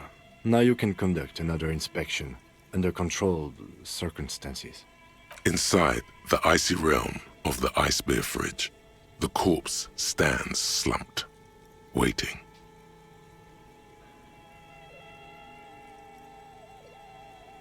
Shoot, Looney Rooney. I like it a lot, brother. This really is your finest hour. You're a genius. A regular Corporal Angelo. Come back later, Corporal. Amuse yourself with my frank manners and my memento mori features. If possible. Your arm reaches out and your eyes close, as if by their own volition. It's dark all around. You feel cold, dead flesh through the latex glove. It's right under the palm of your hand.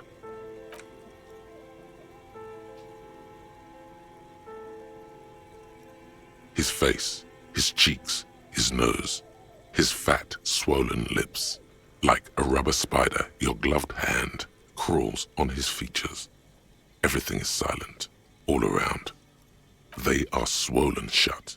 You need to really push to get in. Only the little one fits. The flesh changes shape as you bore in, searching for something in the cartilage. The thing you're looking for, it's not there. Crawl out, spider.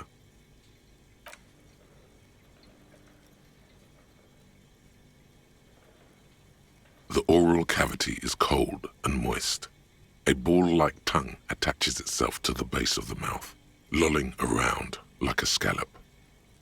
The tongue moves freely in the cavity. The mucus of the mouth is slippery, fragile, even through the latex.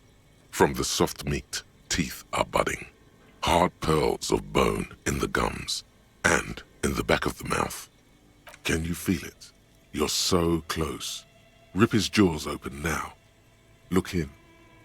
A vision of black and dark red death, pried open by your hands and studded with teeth. Looks like he's laughing. Death fumes rising from his throat.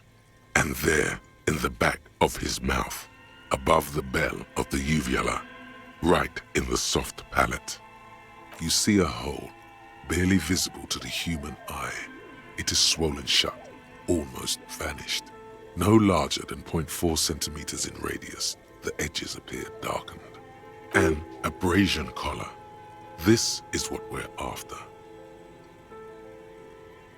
Abrasion collar.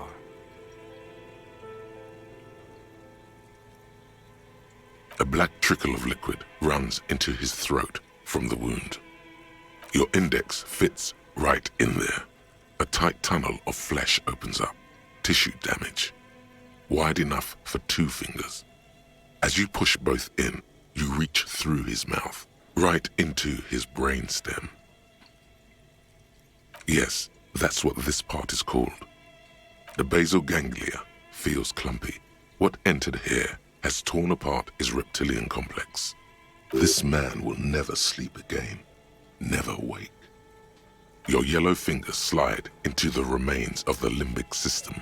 There is no resistance. It's gelatinous. The slug-like structures are damaged too. The tearing extends deep into both hemispheres. This is what he used to regulate his emotions with. The lieutenant answers with the sound of his pen on paper.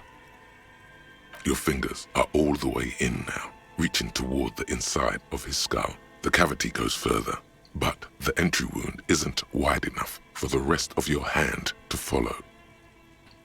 Your fingers reach toward his skull. His cerebral cortex feels like jelly, cold jelly. Strange fluid streams down your wrist as you push deeper, until you feel it on the tip of your finger. Ice-cold serrated metal. Its edges cut right through the latex and into your finger. The pain is barely noticeable under the adrenaline rush.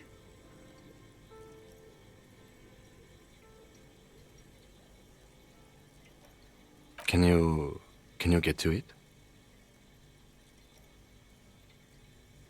There's a tiny crack, a protrusion in the cranium, right in the back of his head. Your finger must be pointing straight at it, from the inside. The object that is in there stops just short of the skull, in the encephalus, knocking this tiny fracture into the cranium. This is the irregularity you felt before. The one that was too tiny to register consciously. We have the makings of a very small exit wound here.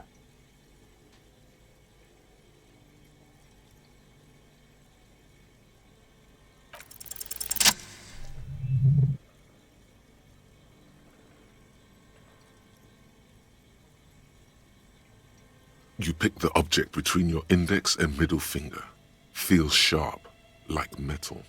You press your teeth together. Your jaw is clenched. All you need to do is just... Good. The inside of the head feels cold and smooth, like a glove. Sweat dripping down your brow. Careful not to lose the prize between your fingers. With a plop, your hand emerges from the mouth. The garden glove is covered in blood right up to the wrist. Between your fingers, a small flower, a blossom made of lead. A bullet.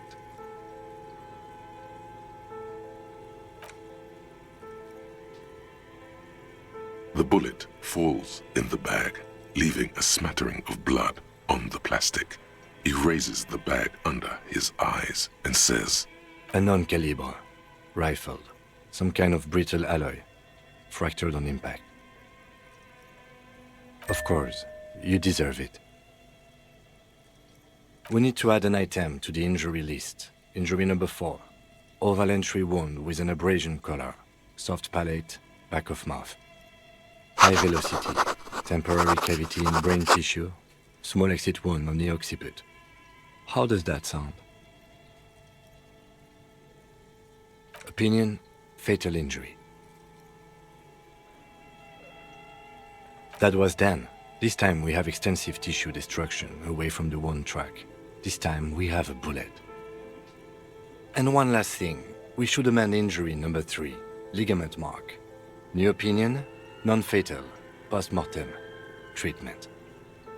He's proposing the bullet was the real cause of death, and the hanging an attempt to conceal this fact. Treatment, officer, is an attempt to manipulate the body after death, to hide the real cause with a false cause. In this case, this injury here. Yes, and the belt around his neck, the hanging, even dragging him to the yard. All of it was done after this man was already dead. I have had this doubt since I inspected his hands, officer. There were no signs of struggle, no claw marks on his neck. Why? Why didn't he fight for his life? There have been other signs too. Small details. Everything is too neatly designed for us to assign probable cause here, as we did, full-heartedly. Well, no more. There is, of course, the very real possibility he was both shot and hanged.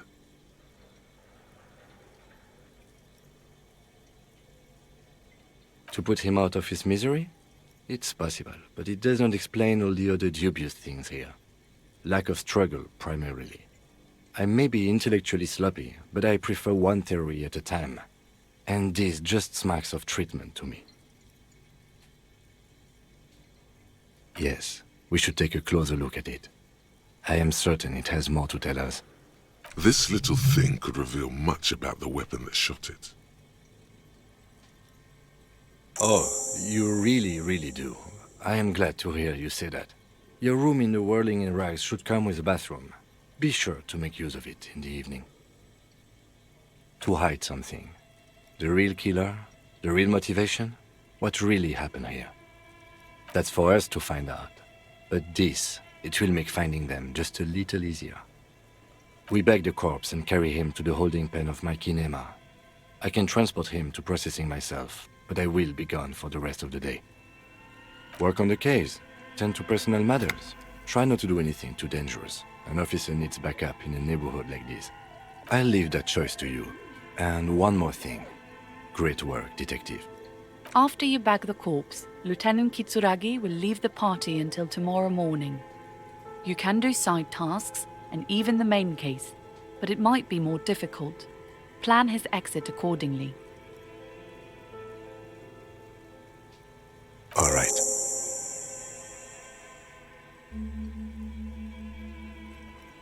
There go those beautiful enamel boots. May they rest in processing. Oh well, in another lifetime. I will need a little help carrying him. You take the hands, I'll take the legs.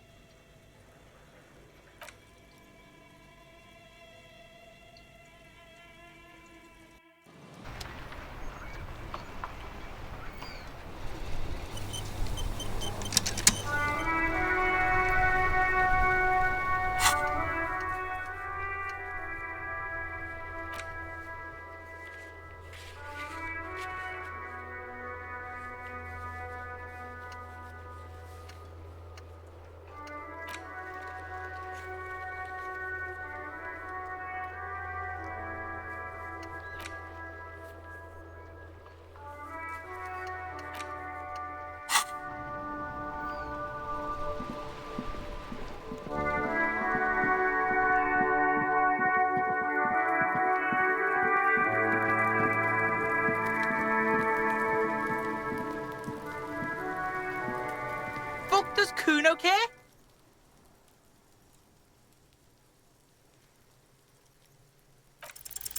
It's not Kuno. It's Kuno S.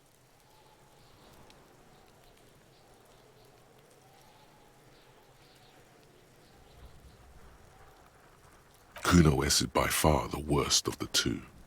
Kuno has no problem being near you, but the other hides behind the fence, afraid for her life, like she's done something very bad. She came up with that psychopathic scheme of screaming for help before. Kuno just wanted to talk to you about his name. Kuno S was the one who wound him up and directed him. All in all, Kuno respects madness. You cannot hope to outdo her on that front. You must win yourself a few minutes with him alone. Fuck you whispering about? He's whispering too. He's going with it. But watch what happens. Fuck you whispering about! She puts extra stress onto that word, expecting it will make you uncomfortable. If Kuno wants to whisper, he's gonna fucking whisper, okay? Let's whisper, pig. This is it. You've got him. But be careful. You can still fuck this up. Don't make Kuno look bad in this.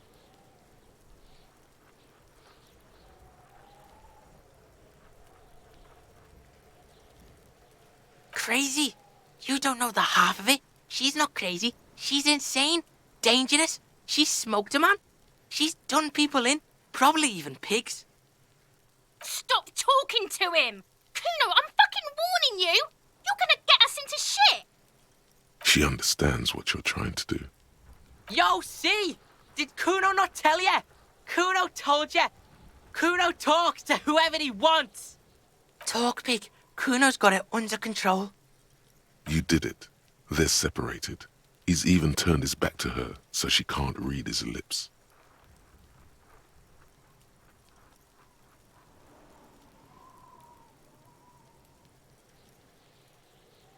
Fuck no, she's not me sister.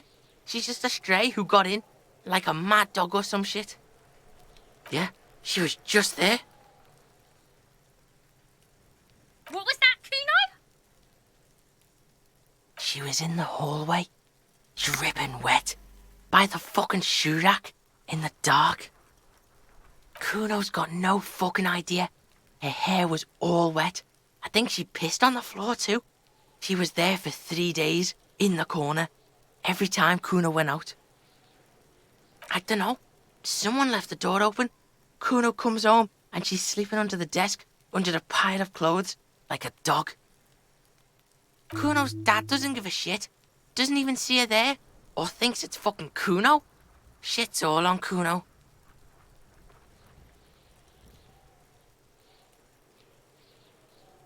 Yeah, she's psycho. None of that kiddie psycho, cat burning shit. She does the real deal. Snuff radio shit. Believe me, pig, you don't want to know. And he doesn't even want to think about it. This isn't just another boast. Fuck knows. She says it's the song of her people or some shit. Crazy people? The fucking neck geese? I don't know. It's Suruese. The Suru are an indigenous ethnic minority in the social democratic powerhouse Vasa on the tundra and tiger-covered Isola of Katla. Far, far away from here. As far as possible, really. Suruese? Like that man from Helmdall shit? She could be. She could be that Helmdall shit. Revachol does have a small Suruese community, or she climbed into a yakberry crate and was shipped over accidentally. Kuno means she killed someone. That's right, she's a killer. Like, actually a killer. His little green eyes are fixed on yours. He's meant everything he said before, but right now, he not only means it, he is sincere.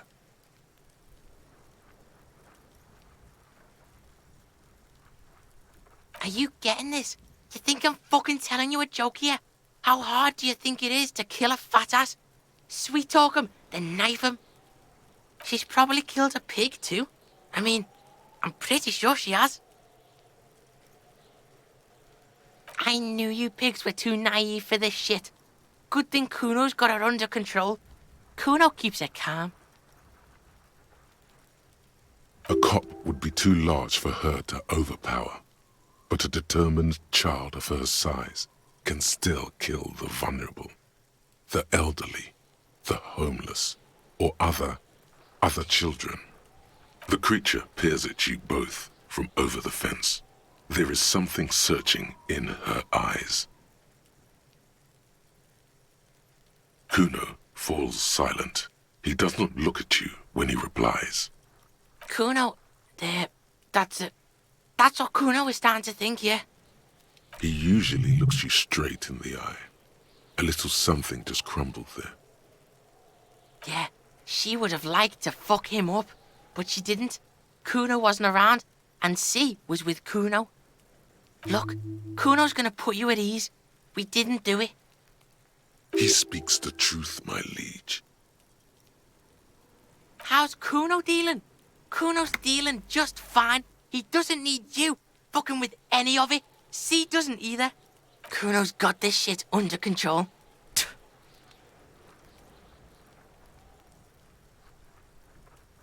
Listen, listen. C is Kuno's go-to. Kuno's protecting her. You fuck with C, you fuck with Kuno. You threaten her, you threaten to take her away. This is what it all comes down to. He needs you to take him seriously now. I'm going to kill you. I'll run when you put the cuffs on her, sneak up on you later, and fuck you up. You understand?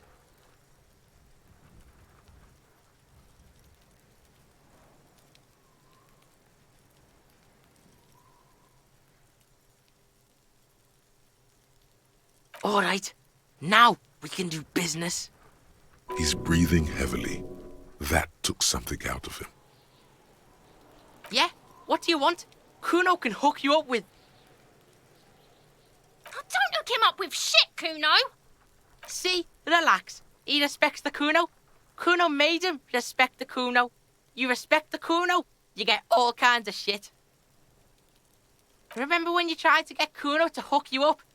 We can get on that now. If you run a little errand for the Kuno, me and you, Kuno's gonna hook you up with illegal narcotics. See, it's tension and release with Kuno. Now we releasing. The pan buying shit, that's on now too. 90% discount for Kuno's pig. Kuno can flex. And shit, you can even fuck back in Kuno's kingdom. Kuno saw you sniff around that fucking pile of Etonite. It's a secret door, okay? Just pull it off and fuck back in there.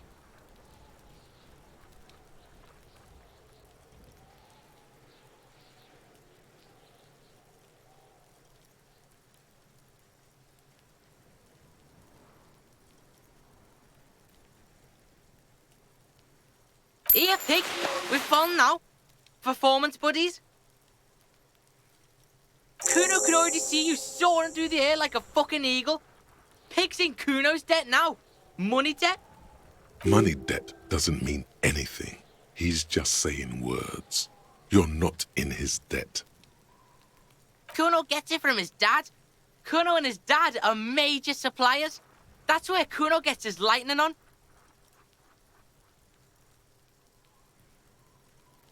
Problem is, Kuno and his dad had a little falling out. Now junkies clawing at Kuno's door. Streets going mad. Kuno's got to throw his dirty popo man at it. Dirty popo man is you. In there is Kuno's violent dad on steroids. Kuno's dad does steroids and speed. If you can take him, you can have half of the speed. Kuno's dad is a fucking monster. He's the most violent man in Revachol. He doesn't give a shit about a single thing. He drinks too. Like half. A baggie, but like in this vial. That's half a gram, sir.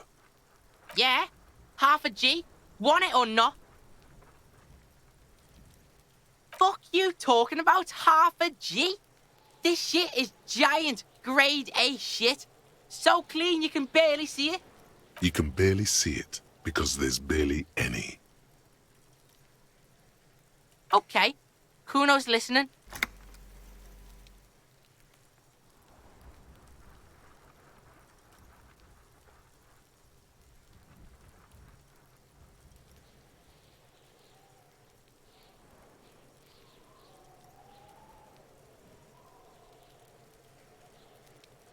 All right, pig. You can plug him, but you can't stop him. It'll only buy you time.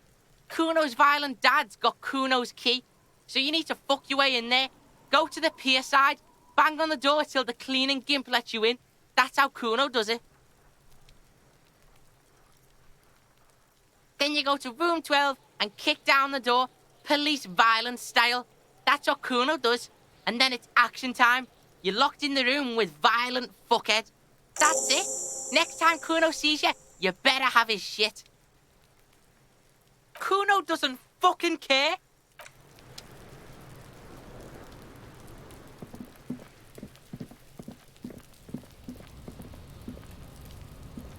The pile of Eternite looks stranger now that Kuno told you about his pad. Because, unless Kuno lied, you should just be able to pull the panels aside. There it is. You see a shabby little door.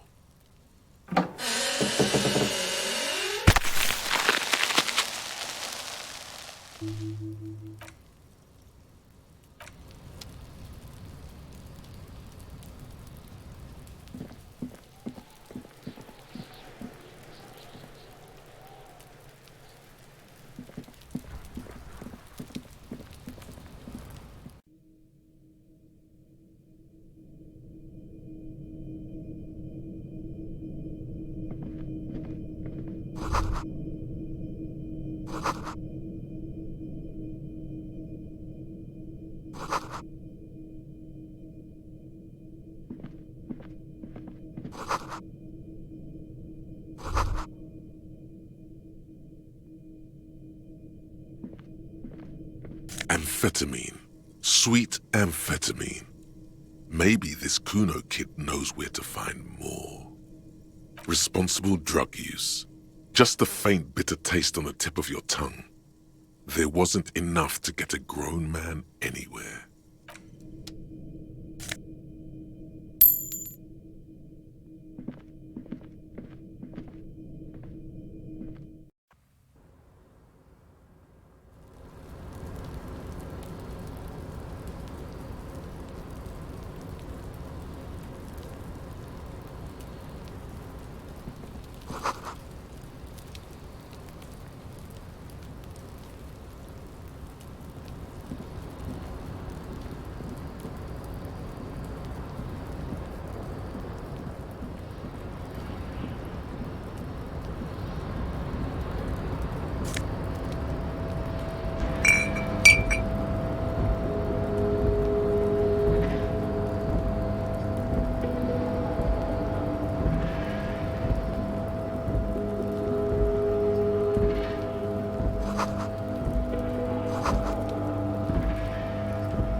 tarpaulin cloak hanging on the railing here. When the wind ruffles the cloak, you can most definitely see a white rectangle on its back. Indeed it is. Considering the limited police presence in Martinez, you think we might take a leap of logic and say it's yours? Nailed it.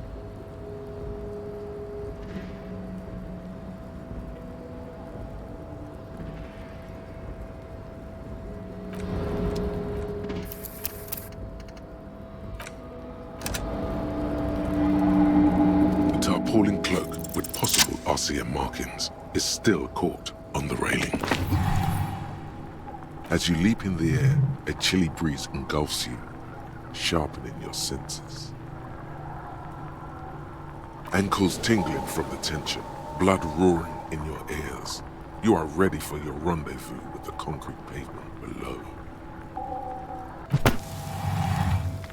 As the concrete floor welcomes you, you realize it's been a while since you felt so alive, alert, capable. Must be the adrenaline. No one hears your shouts, but it makes you feel powerful inside. Now, with your feet firmly planted on the concrete, the noise of the harbor rushes back in.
Rusting control panel with several knobs.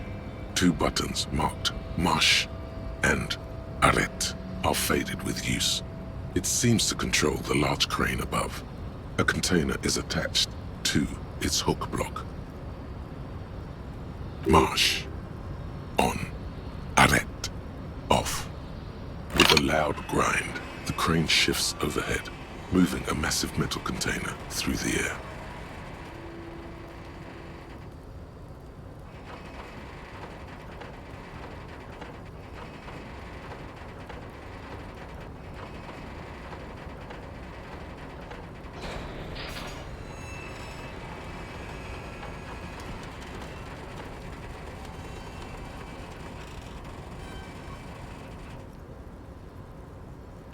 With a surprisingly quiet thunk, the crane places the container down. The harbor sleeps as the strike rages in the distance. The crane can rest again, now that its purpose has been fulfilled. Moving this container, of course. For this purpose it was built. For this purpose it has acted, and now it will rest.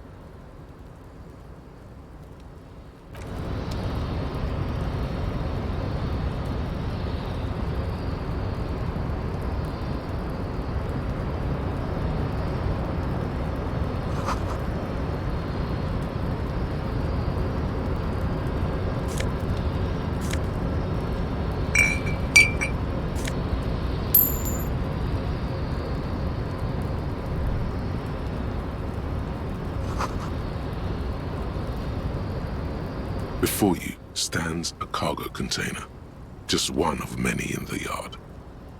The container door appears unmoved by your attempt at flattery.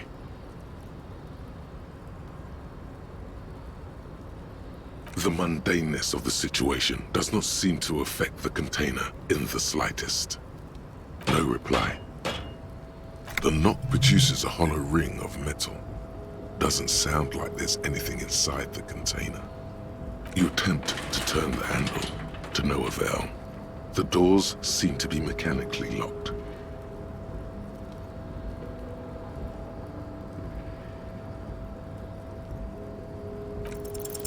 Why are you even trying to open a door with rhetoric? Have I been summoned? No one needs you. Go away.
This is the night watchman's booth. The name on the door reads, René Arnaud. Listen, it's okay to take a few minutes to yourself. Sit down and have a breather.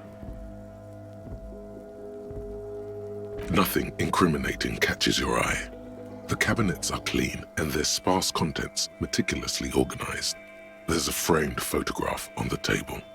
Looks like the inhabitant is rather pedantic when it comes to order.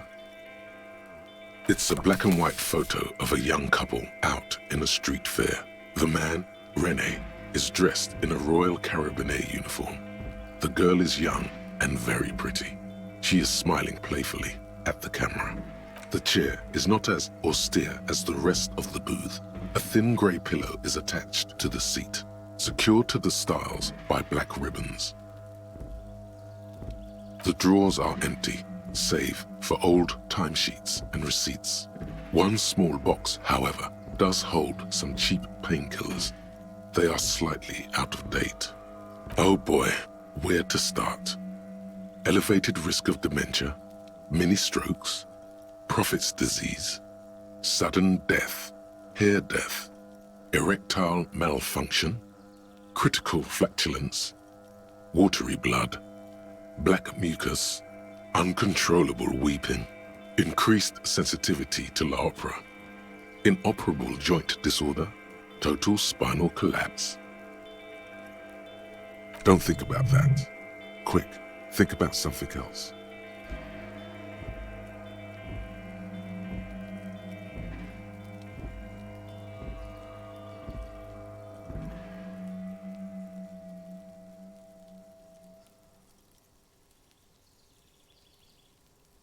Maybe this was a bad idea. You take the painkillers. They are yours now. You stand and exit the booth.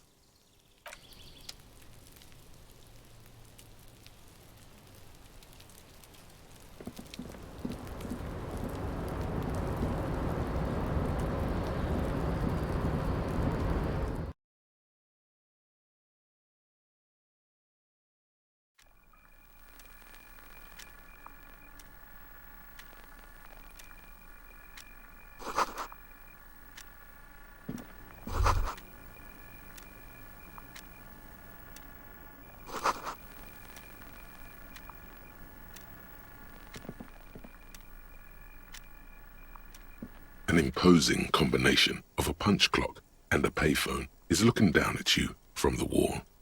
A note on the side says, "Tokens unavailable due to strike. Use change."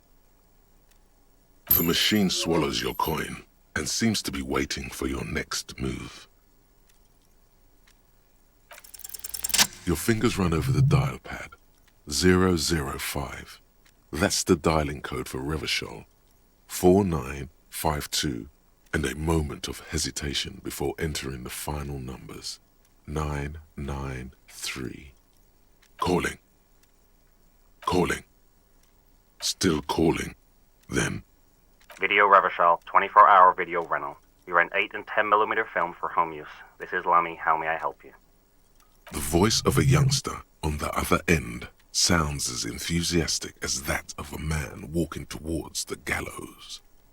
Video Revachol is a 24-hour video rental. We rent 8 and 10mm film for home use. This is Lamy.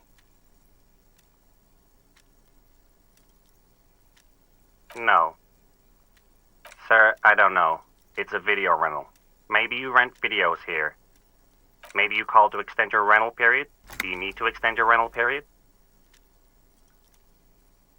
If you need any further assistance, you can visit us on the corner of Voyager and Main. I can't help you over the phone. Are we done? On the corner of Voyager and Main, a large neon sign hangs on the side of a building. Video Revachol, 24 hours. It's raining and there is almost no traffic on the street. A woman's footprints in the mud lead away from the front door. Tiny heels tiptoeing down the road. Beautiful steps, light-footed with a lifetime ahead of them. You look up and the air seems to grow darker. The call is terminated by the other party. You're left with the discomforting sound of the disconnect tone.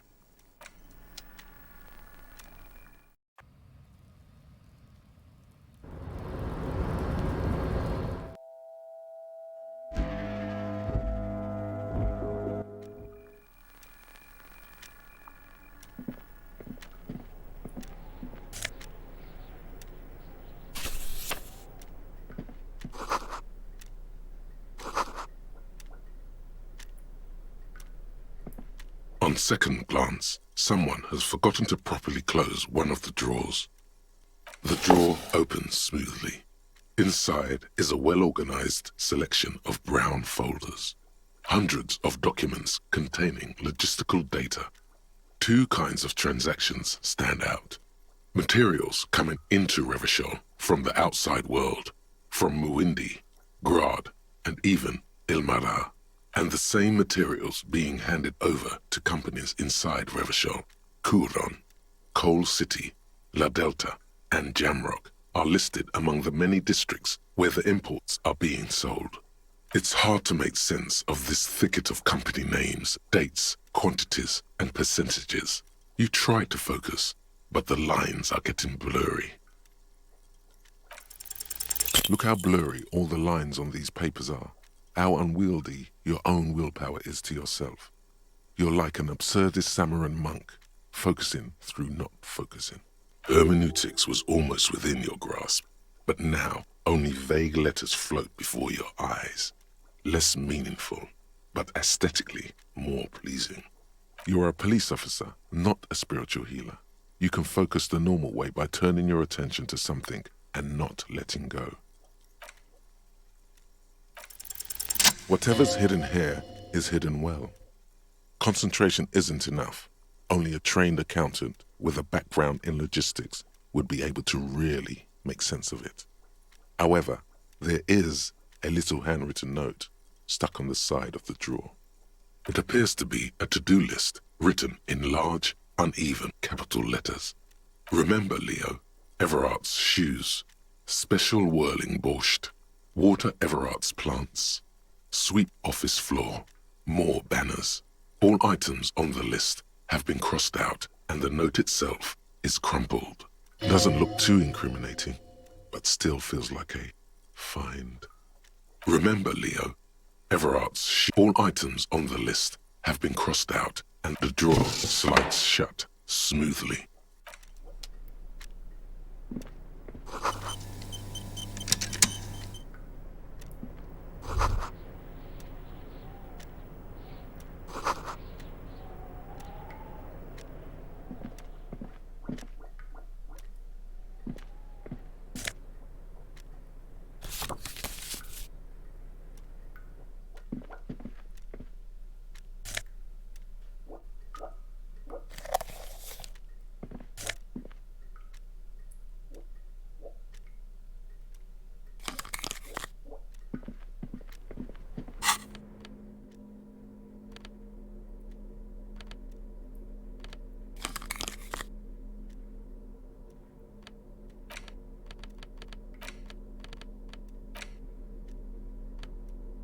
bullet is safely sealed away in a plastic bag bearing the RCM stamp. Kim has filled out the label on the bag with the item number, case number, and date and location the bullet was found. The squished little thing has no idea. I know. You should find the gun that shot this bullet. That sounds like something a police detective would do. First, you should learn all you can about this little guy. Then find the gun that shot it and the person that gun belongs to. He used it to kill your victim. Neato. The squashed bullet has some sharp edges where the jacket has split open. It feels cold, even through the bag. You wouldn't ordinarily have cause to handle jacketed bullets. The citizens' militia uses cast bullets only. Little pebbles of metal loaded from the muzzle, usually in a cartridge. The jacket of the bullet is made of a yellowish metal. It has blossomed out to reveal a dark grey core. The base of the bullet is close to 5 millimeters in diameter. You can just about make out a few striations near the base of the bullet. Little hairlines, linear. It feels standard. It's quite destroyed. Some of the fragments are still lodged in the wound. What's interesting about the bullet thus far? A jacketed bullet, which would have been shot from a military-grade breech-loading rifle, not from a muzzle loader like those typically found on the streets of Martinez. Very interesting. You have an unusual military-grade bullet in your hand. Now all you need is to find a gun that could fire it. A rifle, Revolutionary period.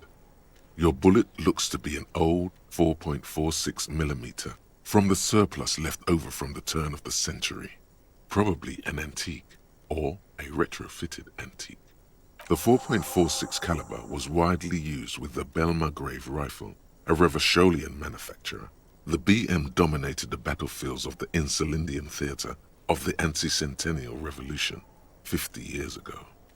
No, but Zeliger, a major firearm manufacturer, ended up with a surplus after the war, so there are still a lot of these old military rifles floating around, usually broken. The quality was appalling. Antiques enthusiasts, guerrilla fighters in distant countries, a few lucky jamrock bangers. You're looking for a well-preserved antique, most likely. Back at the station, the lieutenant is standing at a counter, diligently filling out paperwork to hand over to a tired records clerk. You should share your findings with him as soon as possible. The front of this quarterly journal features a large satirical portrait of the late King Friesel. From the sides of his head, a pair of white antlers spread to the corners of the cover. Because white antlers are one of the symbols of communism. They represent a society in accord with the natural world and at the same time above it. A shameful way to treat a former king. Even one as underwhelming as Friesel. Because Friesel was incompetent, foolish, and cruel. In short, the embodiment of everything the communards wished to overthrow. It's satire, you see. To your disappointment, there aren't any full-color pictures to direct your attention. Just column after column of closely set text, interrupted occasionally by little doodles in black and white. No advertisements, you notice. So who's funding this radical commentary? After rifling the pages with your thumb several times, you return to the table of contents. The magazine is divided into several sections. International development, Kunst und Kultur, and local concerns. Just inside the cover, there's also an editor's note. Comrade, as you know, this journal takes its name from Mazov's immortal expression, du cristal à la fumée. This was his way of describing the way the rigid, crystalline structures of capitalist ideology turn to smoke under communism. But, like the structures of capitalist ideology, we too are at risk of going à la fumée, unlike many publications which are content to spoon-feed their readers reassuring drivel. Lafume is committed to telling the radical truth, even when that truth may drive away potential subscribers. Only 4 issues in, and it sounds like they've already alienated their readership. Perhaps they've overestimated the market demand for this kind of commentary. So please, if you value our radical Mazovian perspective on contemporary politics, culture, and international affairs, please consider subscribing today. Yours in struggle, the editors. You flip back to the front of the magazine. The table of contents unfolds before you. This section includes a long, tedious critique of the latest round of free trade negotiations between the EPIS nations and the Free State of Semenine. You also skip over an article about heavy fuel oil smuggling along the Mesk-Messina border, something about bear wrestling in Samara, book riots in Yugograd. Whoa, whoa, whoa. Bear wrestling. Flip back to that. It seems to be part of a new public fitness initiative in the People's Republic of Samara, SRV, devised and promoted by none other than President Kenajinsky himself.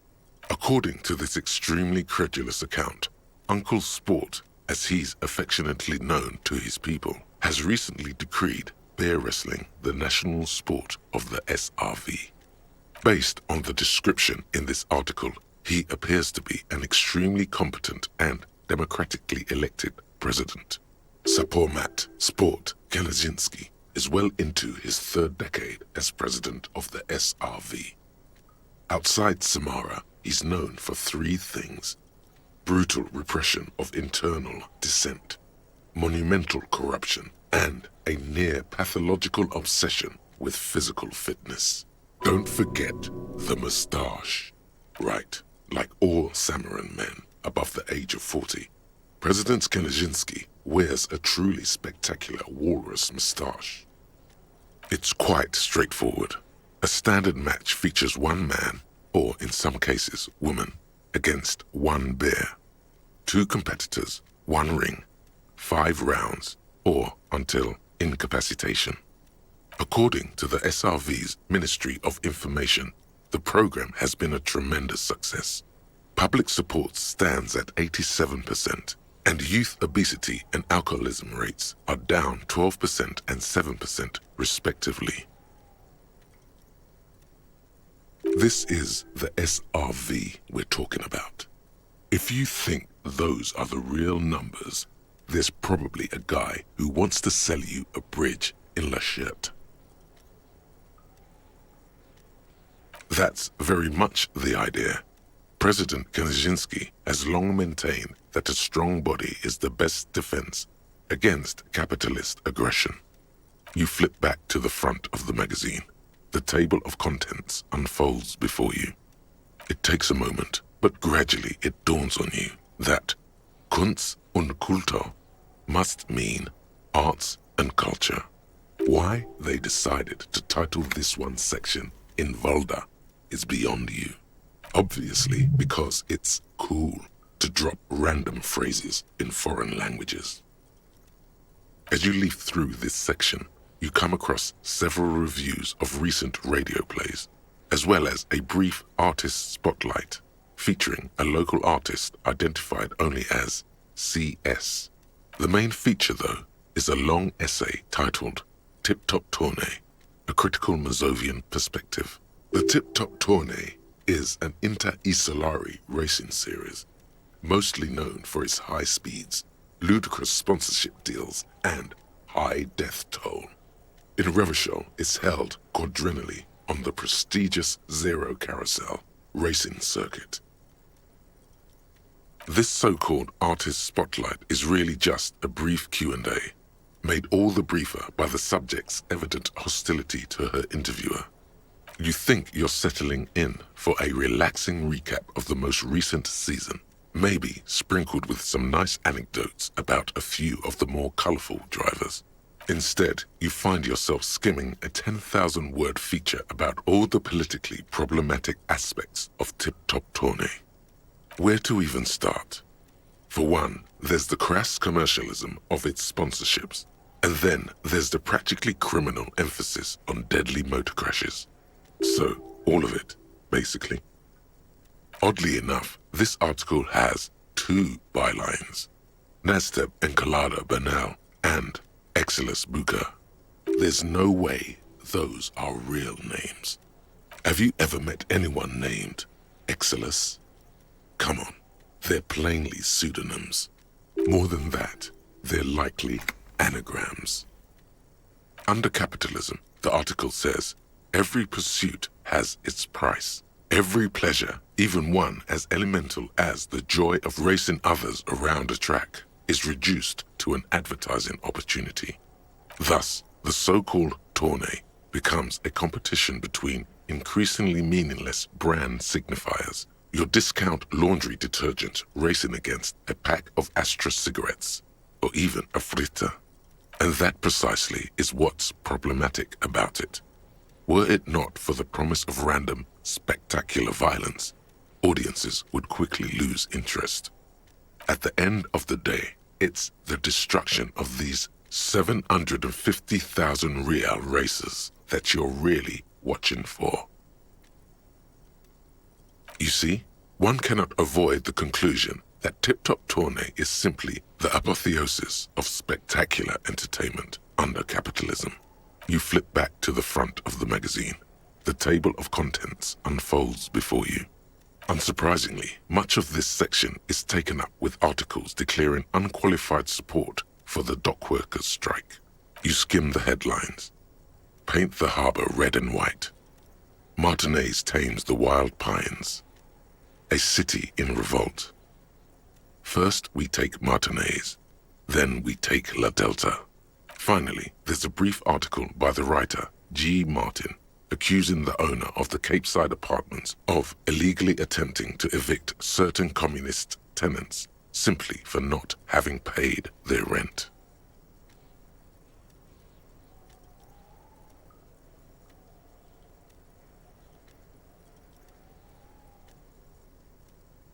According to these editorials, there can be no accommodation with the forces of international capital or their mucilaginous allies in the coalition. Judging from the context, it's something very large and fundamental. You should probably know about it already, honestly. You flip back to the front of the magazine. The table of unsurprised, you skim the... Finally, there's a brief article. The writer, G. Martin, remarks dryly that capitalists... It's true. The rentiers have been bleeding you dry. You really ought to find your own place one of these days. You flip back to the front of the magazine. Unsurprised, you skim. Finally, there's a brief article. According to these editorials, private enterprise is simply a means of organizing labor that would already happen, regardless. Absolute nonsense. Whoever wrote this has clearly never built a successful business before. It goes on to call the Wild Pines a nightmarish transnational leech sucking the life from the laboring classes of Martinez. You flip back to the front of the magazine.